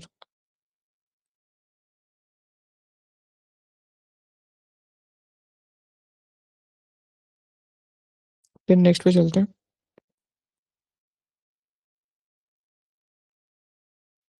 यहाँ पे क्या बोला है, nicloid consist of garnet 60% and ompacite 40%. So where the mineral abundances are in mole percentage, that is xmg equal to mg by mg plus fe of garnet and ompacite is 4 like 0.50 and 0.75 respectively. तो यहाँ पे xmg पूछा, ठीक है। So यहाँ पे eclogite rock है, that eclogite is basically made of garnet and ompacite। अगर तुम लाइक इक्लोगाइट फेसिस पढ़े होगे मेटामॉर्फिज्म में, तुमको पता है कि जो इसका मिनरल असेंबलीज क्या होता है, गार्नेट प्लस ओम्पासाइट होता है, ठीक है। वहाँ पे प्लाजियोक्लेस नहीं मिलता है हमको। यहाँ पे गार्नेट कितना दिया है, 60% दिया है and here the omphacite is given as 40%। And उसका एक्सएमजी दिया है, तो पूछा है कि इसका टोटल इक्लोगाइट का एक्सएमजी कितना होगा। ओके, तो कैसे निकाल सकते हो, you can simply calculate it through, you can write XMg of eclogite, कैसे निकाल सकते हो, दैट विल बी इसका कितना दिया है, मतलब इसका अबोनेंस जितना दिया है उसके साथ उसका कॉन्सेंट्रेशन जितना है। सो हियर 0.6, इसका कितना दिया है, गार्नेट का 0.6 के साथ 0.5 मल्टीप्लाई करूंगा मैं, एंड ओम्पासिटी कितना दिया, ओम्पासिटी 0.4 अबोनेंस उसके साथ मैं मल्टीप्लाई करूंगा 0.75। So in this way you can calculate the xmg of the equivalent. So it will become 0.3 plus 0.3. So overall the answer will become 0.6. Okay, so this will be the answer.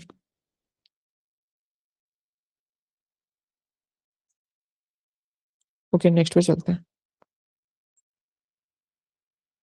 यहाँ पे क्या बोला है, a muscovite has the like following composition in which iron is ferrous. The amount of Al in the tetrahedral site will be dash per formula unit. Okay, तो muscovite दिया है, यहाँ पे बोला है कि कितना टेट्राहेड्रल साइड पे एल रहेगा बोल के। सो मैं तुमको एक फैक्ट बताता हूँ, जो लाइक जो एसआई होता है, एसआई ओनली टेट्राहेड्रल साइड में प्रेजेंट रहता है, ठीक है। बट जो एल होता है ना, L can be present in both octahedral and tetrahedral side. जो एल होता है वो ऑक्टाहेड्रल साइड में भी रह सकता है, वो एल टेट्राहेड्रल साइड में भी रह सकता है, ठीक है। ये बात याद रखना, एल दोनों साइड पे रह सकता है, इसलिए एल का हम मतलब ऑक्टाहेड्रल साइड पे भी रहता है। कोई कोई मिनरल होता है वहां पे दोनों साइड पे देखने के लिए मिलता है, बट कोई कोई केस में ओनली टेट्राहेड्रल पे मिलता है, कोई कोई केस में ओनली ऑक्टाहेड्रल पे देखने के लिए मिलता है, ठीक है। तो एक ऐसा मतलब एलिमेंट है जो कि बहुत टेट्राहेड्रल ऑक्टाहेड्रल साइड पे रह सकते हैं। टेट्राहेड्रल साइड मतलब जहाँ पे कोऑर्डिनेशन नंबर होता है 4, ऑक्टाहेड्रल साइड मतलब जहाँ पे कोऑर्डिनेशन नंबर होता है 6। ओके, तो कैसे निकालोगे, इसके लिए ट्रिक है, ठीक है। तो ट्रिक क्या है, पहले देखना है कि कौन सा मिनरल का बात कर रहा है। तो यहाँ पे कौन सा मिनरल का बात कर रहे हैं, यहाँ पे मुस्कोबाइट का बात कर रहा है। तो मुस्कोबाइट कौन सा, लाइक सिलिकेट ऑक्साइड शो करता है, मुस्कोबाइट शो करता है phyllosilicate. Muscovite is a phyllosilicate, okay. तो पहले हमको क्या देखना है कि कौन सा मिनरल है एंड कौन सा सिलिकेट ऑक्साइड शो करता है, एंड वो जो सिलिकेट को शो करता है उसका SiO2 रेशियो कितना है। तो फाइलो का SiO2 रेशियो कितना होता है, 2:5 होता है, ठीक है। फिर हमको यहाँ पे फॉर्मूला पे जाना है। यहाँ पे SI कितना दिया है, SI यहाँ पे 3.25 दिया है, ठीक है। ऑक्सीजन कितना दिया है, 10 दिया है। तो यहाँ पे ऑक्सीजन 10 दिया है, ठीक है। तो ऑक्सीजन 10 होगा तो यहाँ पे SI कितना होना चाहिए, SI यहाँ पे 4 होना चाहिए, राइट। SI यहाँ पे 4 होना चाहिए। एंड हमको पता है कि SI कौन सा साइड पे रहता है, SI रहता है टेट्राहेड्रल साइड पे, ठीक है ना। SI कहाँ पे रहता है, SI रहता है टेट्राहेड्रल साइड पे। तो हमको पता है कि AL भी टेट्राहेड्रल साइड पे रहता है। तो दोनों को मिला के तो क्या होगा, टोटल टेट्राहेड्रल साइड होगा। तो यहाँ पे जो 3.25 है, जो बाकी रिमेनिंग है वो क्या है, दैट इज टेट्राहेड्रल AL है ना, वही तो मेरा टेट्राहेड्रल AL है। समझ में आ रहा है ना मैं क्या बोलने की ट्राई कर रहा हूँ। यहाँ पे इसका SI रेशियो कितना है, 2:5 है, ठीक है। बट हमको फॉर्मूला में यहाँ पे 10 है ऑक्सीजन का, ऑक्सीजन कितना है टोटल 10 है। तो ऑक्सीजन अगर 10 है तो यहाँ पे सिलिकॉन कितना हो जाएगा, सिलिकॉन 4 हो जाएगा यहाँ पे, राइट। तो यहाँ पे सिलिकॉन मतलब यहाँ पे टोटल, ये टोटल टेट्राहेड्रल साइड है, ठीक है। ये वाला जो साइड है it is total tetrahedral side. तो ये टोटल टेट्राहेड्रल साइड से यहाँ पे हमको सिलिकॉन भी है, यहाँ पे हमको एल्यूमिनियम भी है, जो टेट्राहेड्रल साइड है, ठीक है। तो यहाँ पे सिलिकॉन कितना है, 3.25 है। तो फिर एल्यूमिनियम कितना होगा, हमको बस माइनस कर देंगे, 4 से निकल जाएगा, ठीक है। So here the tetrahedral side is made up of SI, tetrahedral SI and tetrahedral AL, okay? It's made up of tetrahedral SI plus tetrahedral AL. So total tetrahedral side कितना है, 4 है। SI कितना है, SI यहाँ पे 3.25 plus tetrahedral AL, मैं इसमें AL लिख देता हूँ, ठीक है। तो यहाँ पे L कितना हो जाएगा, टेट्राहेड्रल L कितना हो जाएगा, that is 4 minus 3.25, it will become 0.75, ठीक है। तो टेट्राहेड्रल L कितना हो जाएगा, 0.75 हो जाएगा, ठीक है। ये तो हो गया टेट्राहेड्रल AL। यहाँ पे हमको पूछा क्या था, टेट्राहेड्रल एल पूछा था, तो यहाँ पे आंसर कितना होगा, 0.75 हो जाएगा। बट लेट से यहाँ पे हमको टेट्राहेड्रल एल की जगह अगर यहाँ पे ऑक्टाहेड्रल एल पूछता कितना है बोल के, तो ये क्या है, ये आया हमारा tetrahedral L. So here we got the tetrahedral L as 0.75। हमको और भी एक चीज पता है कि जो एल होता है वो टेट्राहेड्रल से ऑक्टाहेड्रल से दोनों प्रेजेंट रह सकते हैं, ठीक है। तो यहाँ पे देख सकते हो ये जो एल है ये क्या है, दोनों साइड को मिला के 2.50 है, ठीक है। यहाँ पे टोटल एल कितना है, टोटल एल है 2.50। तो टोटल एल को मैं क्या लिख सकता हूँ, I can write a total L as tetrahedral L plus octahedral L, right. मैं टोटल एल को क्या लिख सकता हूँ, tetrahedral L plus octahedral L लिख सकता हूँ, ठीक है। तो टोटल एल कितना है, टोटल एल इज 2.50 एंड ये तो we calculate, we have calculated the tetrahedral L as 0.75, so we need to calculate the octahedral L, ठीक है। तो फिर ऑक्टाहेड्रल एल कितना हो जाएगा, so the octahedral L will become 2.50 minus 0.75। So कितना हो जाएगा ये, 2.50 minus 0.75, it will become 1.75। So octahedral L हो जाएगा 1.75, ठीक है। So this will be the answer.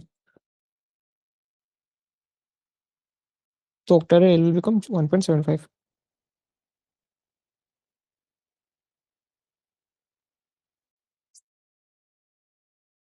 So this is the answer.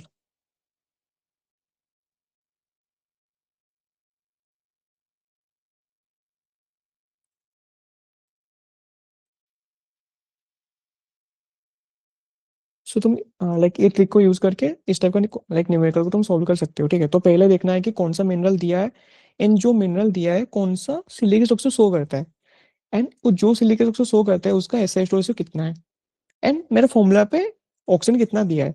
तो जितना ऑक्सीजन दिया होगा उसका हिसाब से तुम यहाँ पे एसआई को लिख सकते हो। तो यहाँ पे 10 ऑक्सीजन दिया था तो उसके हिसाब से एसआई कितना हो जाएगा, 4 हो जाएगा।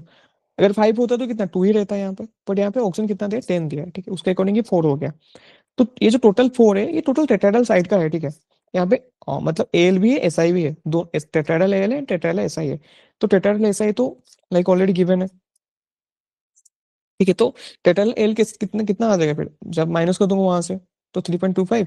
सॉरी 4 से अगर मैं 3.25 माइनस कर दूंगा तो दैट विल बी 0.75, तो 0.75 इज द टेट्राहेड्रल एल। इतना आंसर है, ठीक है, इतना हमको निकालने के लिए बोला है। बट अगर ऑक्टाहेड्रल एल पूछता तो यहाँ पे टोटल एल कितना दिया, टोटल एल इज गिवन है 2.50। So octahedral L plus tetrahedral L both दोनों का सम करूंगा तो मुझे कितना आएगा, 2.50 आएगा, ठीक है। तो लाइक वैसा करूंगा तो I can get the like octahedral L is 1.75।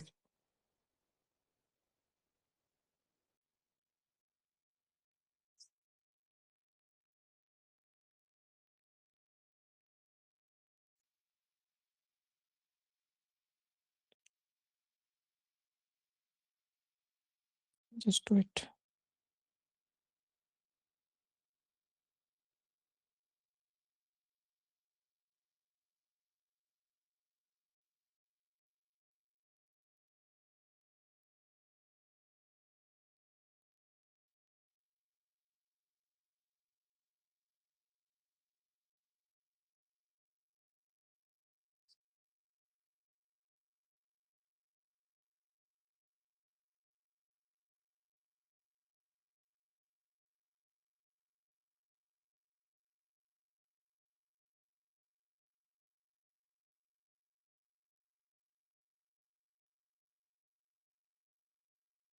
Okay, ठीक है, नेक्स्ट पे चलते हैं।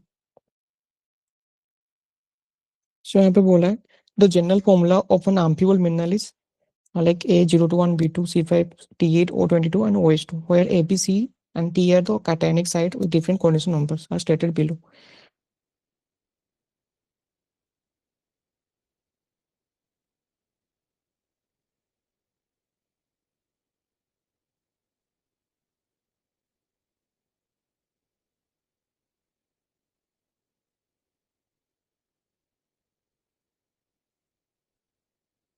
Like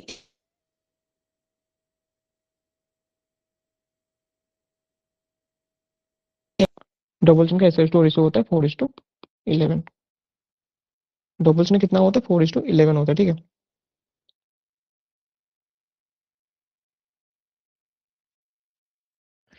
तो यहाँ पे फॉर्मूला पे कितना दिया है, फॉर्मूला पे O22 दिया है, मतलब यहाँ पे ऑप्शन दिया है 22। तो ऑप्शन 22 होगा तो यहाँ पे सिलिकॉन कितना हो जाएगा, सिलिकॉन यहाँ पे मतलब टोटल टेट्राहेड्रल सेट कितना हो जाएगा, 8 हो जाएगा, ठीक है। तो यहाँ पे टोटल टेट्राहेड्रल सेट कितना है, यहाँ पे टोटल टेट्राहेड्रल है 8 है। तो यहाँ पे टोटल टेट्राहेड्रल सेट कितना है, total tetrahedral is given us 8। Total tetrahedral का मतलब क्या है, यहाँ पे टेट्राहेड्रल एसआई है प्लस यहाँ पे टेट्राहेड्रल एल है, दोनों मिला के कितना है, 8 है। तो टेट्राहेड्रल एसआई कितना दिया है, tetrahedral SI is given us 6.2। So 6.2 plus tetrahedral L is 8। तो टेट्राहेड्रल एल कितना हो जाएगा, सो टेट्राहेड्रल एल विल बिकम 1.8, ये 1.8 हो गया, ठीक है। तो टेट्राहेड्रल एल दिया है यहाँ पे 1.8। बट हमको पूछा क्या है, हमको ऑक्टाहेड्रल एल पूछा है, हमको तो टेट्राहेड्रल एल नहीं पूछा है। तो यहाँ पे टोटल एल कितना दिया, टोटल एल इज गिवन अस 3। हमको यहाँ पे टोटल एल कितना दिया, 3 दिया है, ठीक है। So here total L is given as 3. So we know the total L is the sum of octahedral Al plus tetrahedral L, right? So octahedral L हमको कैलकुलेट करना है एंड tetrahedral L कितना दिया है, that is given as 1। हमने कितना calculate किया, 1.8 calculate किया, ठीक है। सो तो we have calculated the tetrahedral L as 1.8 and हमको पूछा है क्या, octahedral L पूछा है। So here the octahedral L that will become 3 minus 1.8, that is 1.2 हो जाएगा, ठीक है। So the answer will B 1.2। Like तुम इस वजह से जितना भी ये टेट्राहेड्रल या फिर ऑक्टाहेड्रल एल पूछा होगा तुम इस वजह से कैलकुलेट कर सकते हो, ठीक है। This is the simplest way. पहले देखना है कि कौन सा मिनरल है, फिर उसका सिलिकॉन स्ट्रक्चर क्या है, फिर लाइक वो जो मतलब सिलिकॉन स्ट्रक्चर है उसका एसआई स्टोरेज कितना है, ठीक है। उसके अकॉर्डिंगली देखना है कि फॉर्मूला में कितना दिया है ऑक्सीजन। यहाँ पे फॉर्मूला में ऑक्सीजन लाइक 22 था, तो यहाँ पे उसके अकॉर्डिंगली टेट्राहेड्रल साइड कितना हो जाएगा, टोटल 8 हो जाएगा। तो हमको पता है कि टेट्राहेड्रल साइड पे एस आई एन एल रहते हैं, तो दोनों का समेशन 8 हो गया। एंड सिलिकॉन का ऑलरेडी 6.2 है, तो एल का कितना हो जाएगा, 1.8 हो जाएगा। एंड टोटल एल दिया है 3। टोटल एल मतलब tetrahedral L and octahedral L. तो हमने टेट्राहेड्रल एल कैलकुलेट किया 1.8। तो वहां पे अगर हम इसका वैल्यू पुट कर देंगे तो will get the octahedral L as 1.2। Okay, next पे चलते हैं। ये भी सेम क्वेश्चन है, यहाँ पे भी टेट्राहेड्रल साइड पूछा है, तो इसको स्किप करते हैं, ठीक है। ये वाला क्वेश्चन नहीं करते हैं, ये सेम टाइप का क्वेश्चन नहीं है। ओके, नेक्स्ट पे चलते हैं। तो यहाँ पे क्या बोला है कि the mole fraction of phosphate in olivine with MgO equal to like 29.17 weight percentage and AFU equal to 34.65 weight percentage and SiO2 equal to 36.18 weight percentage dash। तो यहाँ पे हमको लाइक किसका लाइक फॉस्फेट का मोल फ्रैक्शन पूछा है, olivine पे कितना होगा बोल के, ठीक है। तो पहले गिवन लिख देते हैं। So here the weight percentage of MgO is given as 29.17 percentage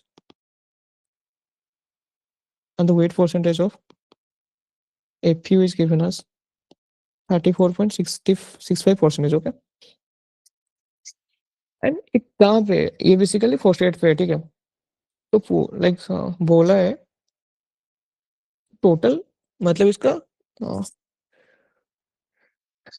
मतलब मोल फ्रैक्शन कितना होगा फॉस्फेट पे पूछा है, ठीक है। तो मोल फ्रैक्शन कैसे निकलता है? सो मोल फ्रैक्शन के लिए हमको क्या चाहिए, गिवन मोल पे टोटल मोल चाहिए, ठीक है। तो उसके लिए पहले हमको टोटल मोल कैलकुलेट करना पड़ेगा। ओके, टोटल मोल से पहले हमको नंबर ऑफ मोल्स कैलकुलेट करना पड़ेगा। तो हमको पता है, so we know that the number of moles equal to the number of moles equal to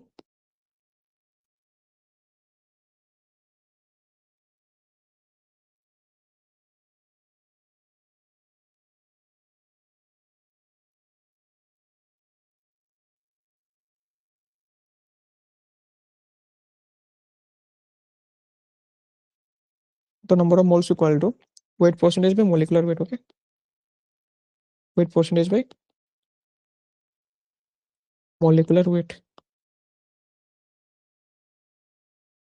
So the number of moles of Mg will become the number of moles of MgO. It will become the weight percent of MgO, that is given as 29.17 divided by the molecular weight. So the molecular weight of MgO is given as 14.31.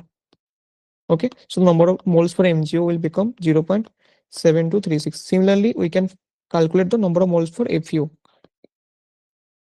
So the number of moles of FeO will be weight percentage of FeO divided by उसका molecular weight। तो FeO का weight percent कितना दिया है, that is given as 34.65 percentage divided by the molecular weight is given as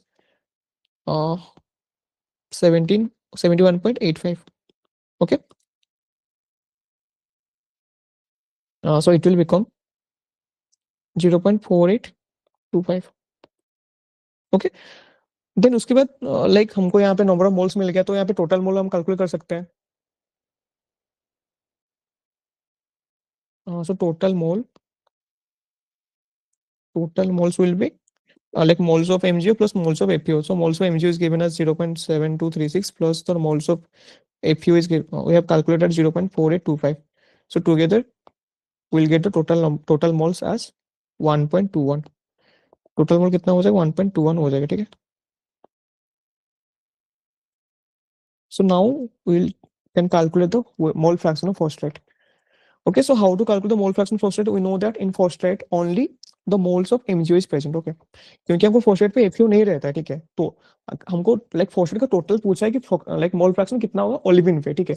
तो हमको olivine का total mole चाहिए, ठीक है। बट अगर हम गिवन मोल ले रहे हैं तो किसका लेंगे, ओनली phosphate का ही, मतलब ओनली MgO का ही लेंगे, क्योंकि हमको पता है कि जो phosphate होता है उसका फॉर्मूला क्या होता है, what is the formula phosphate? We know that phosphate का फॉर्मूला क्या होता है, MgO SiO4 अनफाइलेट का फॉर्मूला क्या होता है? Fe2SI ऊपर, ठीक। Fe2SI ऊपर।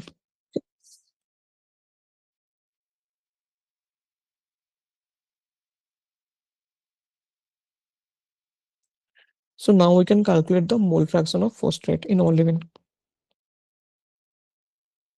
So what is the formula of mole fraction?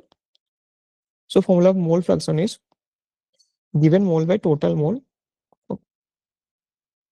The mole fraction of phosphate is given mole by total mole. So given mole of MgO by total mole of olivine. Total mole. So the mole of MgO we have calculated as 0.7236, 0.7236, and the total mole we have calculated as 1.21. Okay. If we divided them, we'll get the answer as 0.60. So this will be the answer. Okay, answer होगा उसका. The answer will be 0.60. Okay. Okay, next पे चलते हैं. यहाँ पे क्या बोला है? The atom percentage, like percentage of Fe in pyrrhotite of composition Fe, O Fe 0.77 acid dash. Okay. तुमको पता है जो pyrrhotite होता है उसका फॉर्मूला क्या होता है? फॉर्मूला होता है इसका FeS. ओके. यहाँ पे नंबर ऑफ एटम कितना दिया Fe का? इसलिए तो number of atom of Fe is given है 0.77. तो इसका एटम परसेंटेज पूछा है, ठीक है. टोटल एटम कितना है? अगर हम देखेंगे टोटल एटम, तो Fe दिया है 0.77, सल्फर का 1 है, तो कितना हो जाएगा? 1.77 हो जाएगा. तो अब हम एटम परसेंट कितना कैसे कैलकुलेट कर सकते हैं? So here atom percentage of Fe in period will be like number of atom, given atom divided by total atom, ठीक है. So number of atom of Fe divided by total atom period into 100. So number of atom of Fe is given as 0.77. Total atom is given as 1.77 into 100. So if you calculate this, it will become 43.50%. Okay. So this will be the answer.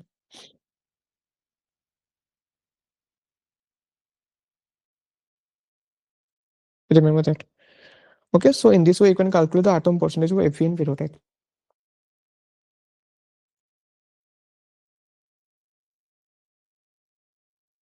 Okay. Then let's move to the next one.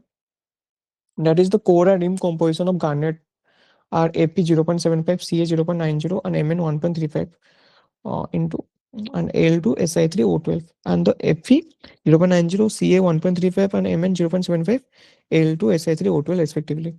तो बोला ये तो difference in mole fraction of spessartine between the core and rim. तो spessartine को पूछा है कितना होगा मोल फ्रैक्शन. ओके. तो हमको पता है जो गार्नेट ग्रुप होता है they can be divide into two groups, two sub groups. One is pyralspite and one is ugrandite. तो ये जो स्पेसोटाइन है पायरल्सपेट ग्रुप का मिनरल है, ठीक है. तो हमको पहले स्पेसोटाइन का फॉर्मूला पता होना चाहिए. तो स्पेसोटाइन का फॉर्मूला क्या होता है? The formula of spessartine is that is Mn3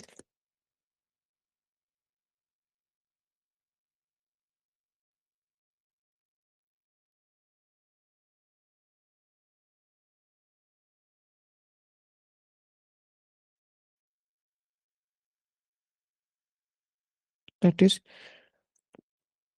Mn3 Al2 Si3O12. So this is the formula of स्पेसोटाइन.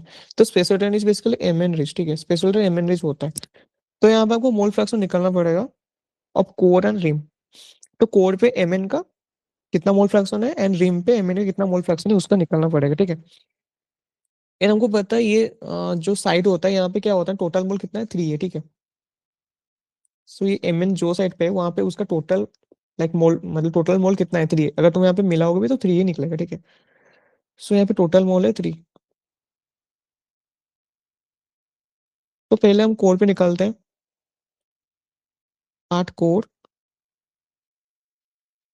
Mole fraction कितना होगा स्पेसोटेन का mole fraction of spessartine that will become given mole पे total mole into 100. Sorry given mole total mole, तो given मोल कितना दिया है यहाँ पे, अगर देखेंगे लाइक कोर पे, तो given mole is given as 1.35, ठीक है। So in core we can calculate as given mole by total mole.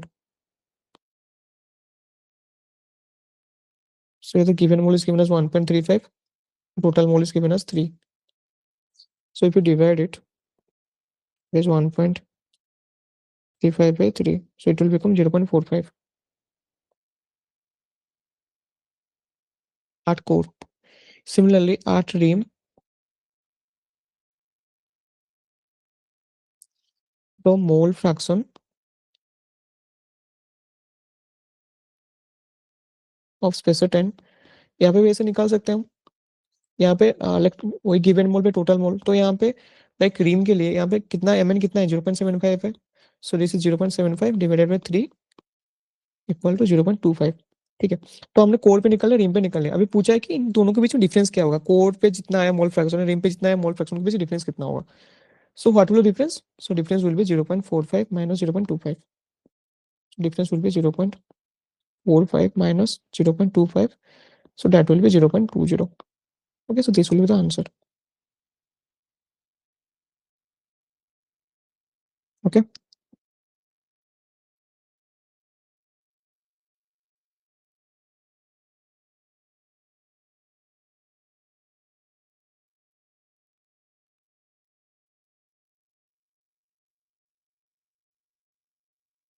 Next पे चलते हैं। बोला है कि diamondiferous lamproite is ultra protective and has a molar K2 by Na2 ratio of 1 like 11. तो diamondiferous lamproite है, ठीक है, एक lamproite है, ठीक है। So there is a lamproite who is having the molar K2 by Na2 ratio of 1, like 11. Okay, तो वहां पे बोला है कि अगर Na2 कंटेंट इतना होगा, देन लाइक Na2 कंटेंट दिया है कि यहाँ पे कितना 0.62% दिया है, एंड वहाँ पे K2 कंटेंट पूछा है कितना होगा बोल के, ठीक है।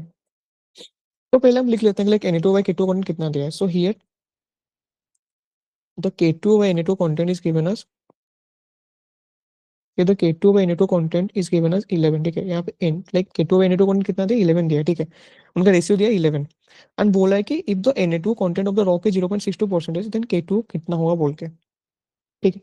तो यहाँ पे Na2 कितना दिया है, यहाँ पे like weight percentage of Na2 is given अस कितना 0.62, तो K2 कितना होगा पूछे। तो हमको पता है नंबर ऑफ मोल्स का फॉर्मूला क्या होता है, we know that number of moles equal to like weight percentage by molecular weight, यही होता है ना नंबर ऑफ मोल्स का फॉर्मूला। तो similarly like number of moles of Na2 क्या हो जाएगा, सिमिलर नंबर ऑफ मोल्स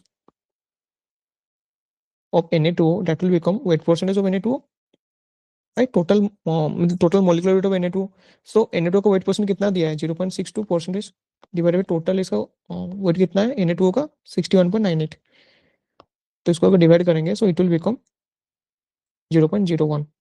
अच्छा, तो हम लाइक हमको लाइक अभी हमको मिल गया कि इसका नंबर ऑफ मोल्स कितना है।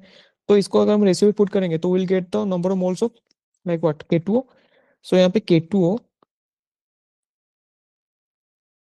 Bye Na2O is given as 11, okay। So Na2 is we got the number of moles of Na2 as like 0.11, so 11 into 0.11, so 0.01, so we'll get the K2 number of moles of K2 will be 0.11, okay। तो like K2 का number of moles कितना हो गया 0.11 हो गया, ठीक है। So the number of moles of K2O will become 0.11, ठीक है। तो लाइक अभी हमको नंबर ऑफ मोल्स मिल गया, तो हम इजीली कैलकुलेट कर सकते हैं इसका वेट परसेंटेज, क्योंकि पता है कि नंबर ऑफ मोल्स का फॉर्मूला क्या होता है, वेट परसेंट मॉलिक्यूलर वेट। तो वेट परसेंट कितना हो जाएगा फिर, wait percent of K2O that will B number of moles into molecular weight हो जाएगा, okay. It will become number of moles into molecular weight. तो नंबर ऑफ मोल्स कितना है K2O का 0.11 है, इसका मॉलिक्यूलर वेट कितना है K2O का, that is given us 94.20, and it will become 10.362%, okay। So this will be the weight percent of K2O।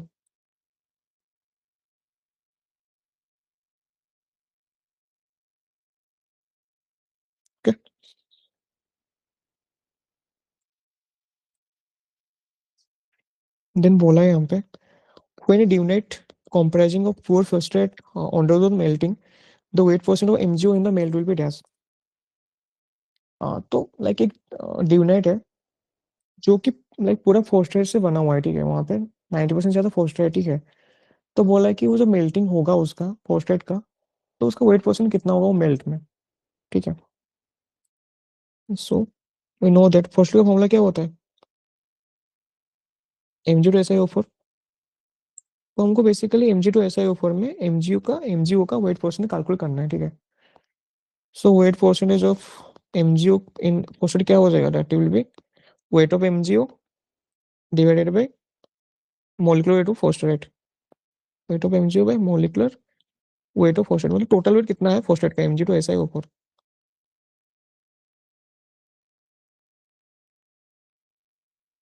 MgO का वेट कितना दिया है 40.30।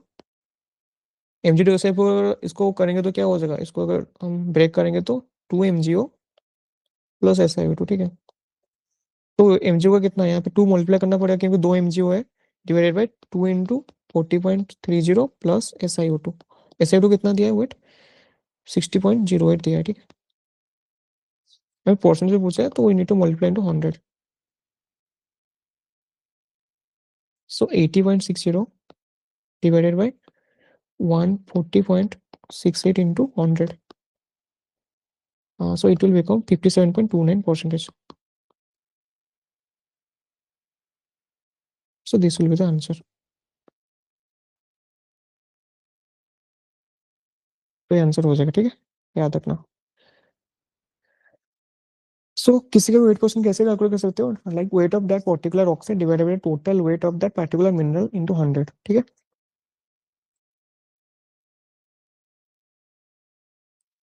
Then based on the n member formula of dioxide, the mole proportion of CO for the floating mineral COMgO triangular diagram will be test.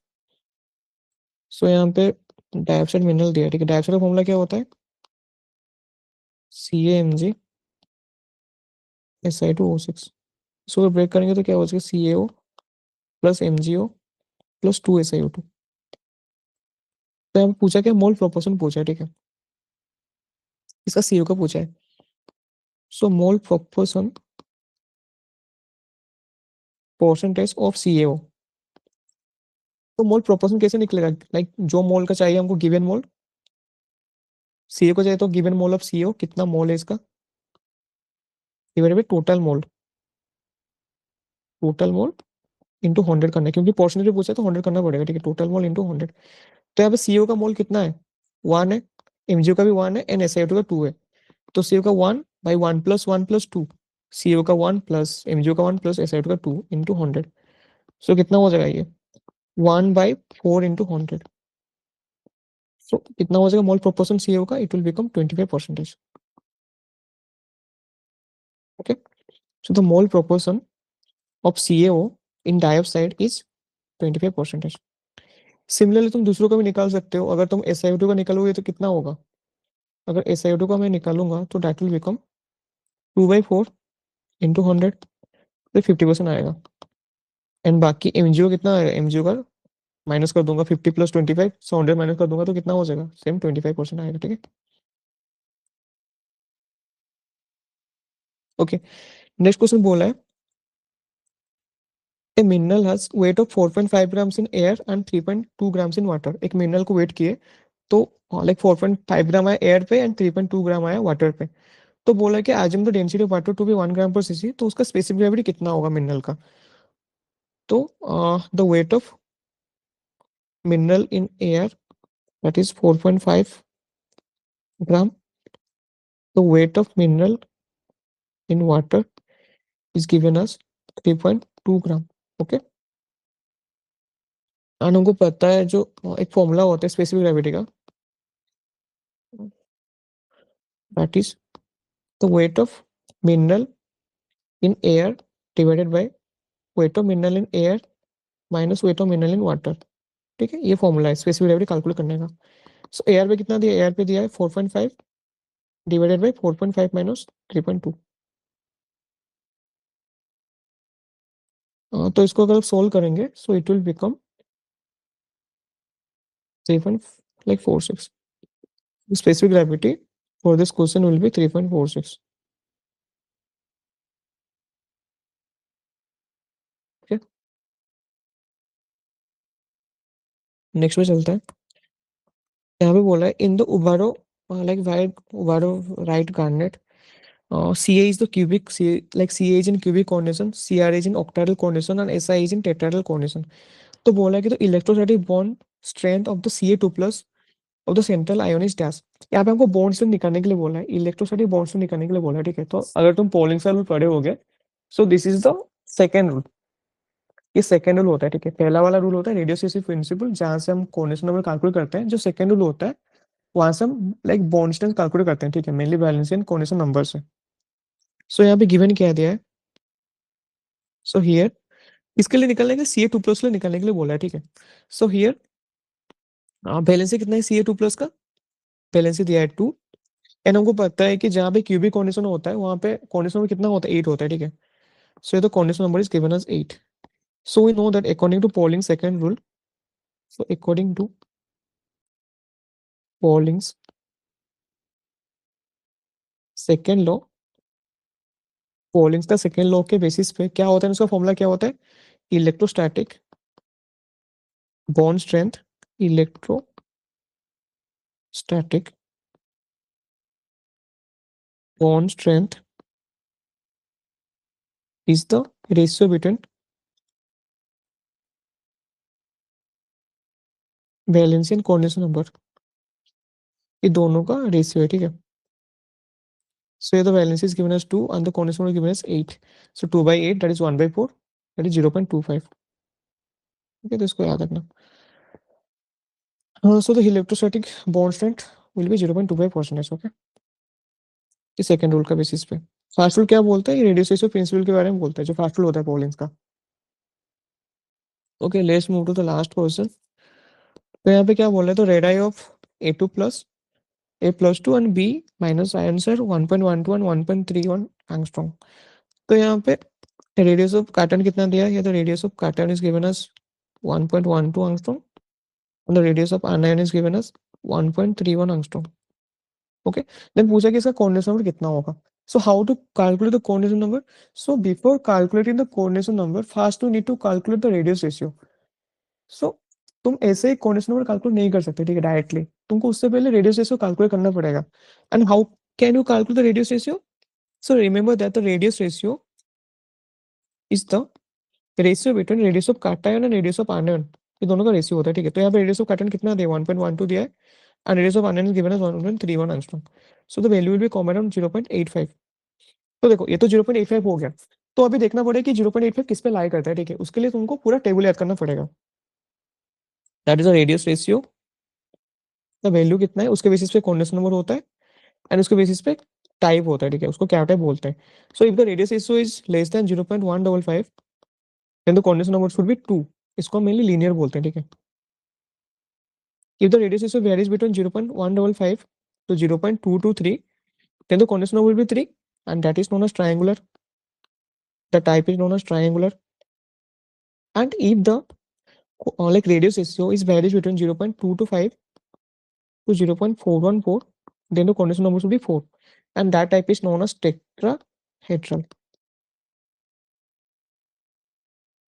And if the radius ratio is varies between 0.414 to 0.732, then the coordinate number should be 6, and that type is called as octahedral site। इसको हम octahedral type बोलते हैं। ठीक है, and if the radius is 0.732 to 1, then the sorry if the radius is 0.732 to 1, then that here the coordinate number should be 8, so it is known as cubic। जो कि इसके ऊपर वाला दिया था क्यूबिक बोल के। ठीक है, ये वाला यहाँ पे क्यूबिक दिया था ना, तो वहां से ही हमको पता चला क्यूबिक का कोऑर्डिनेट नंबर 8 होता है। ठीक है, ये टेबल से हमको पता चला मेनली।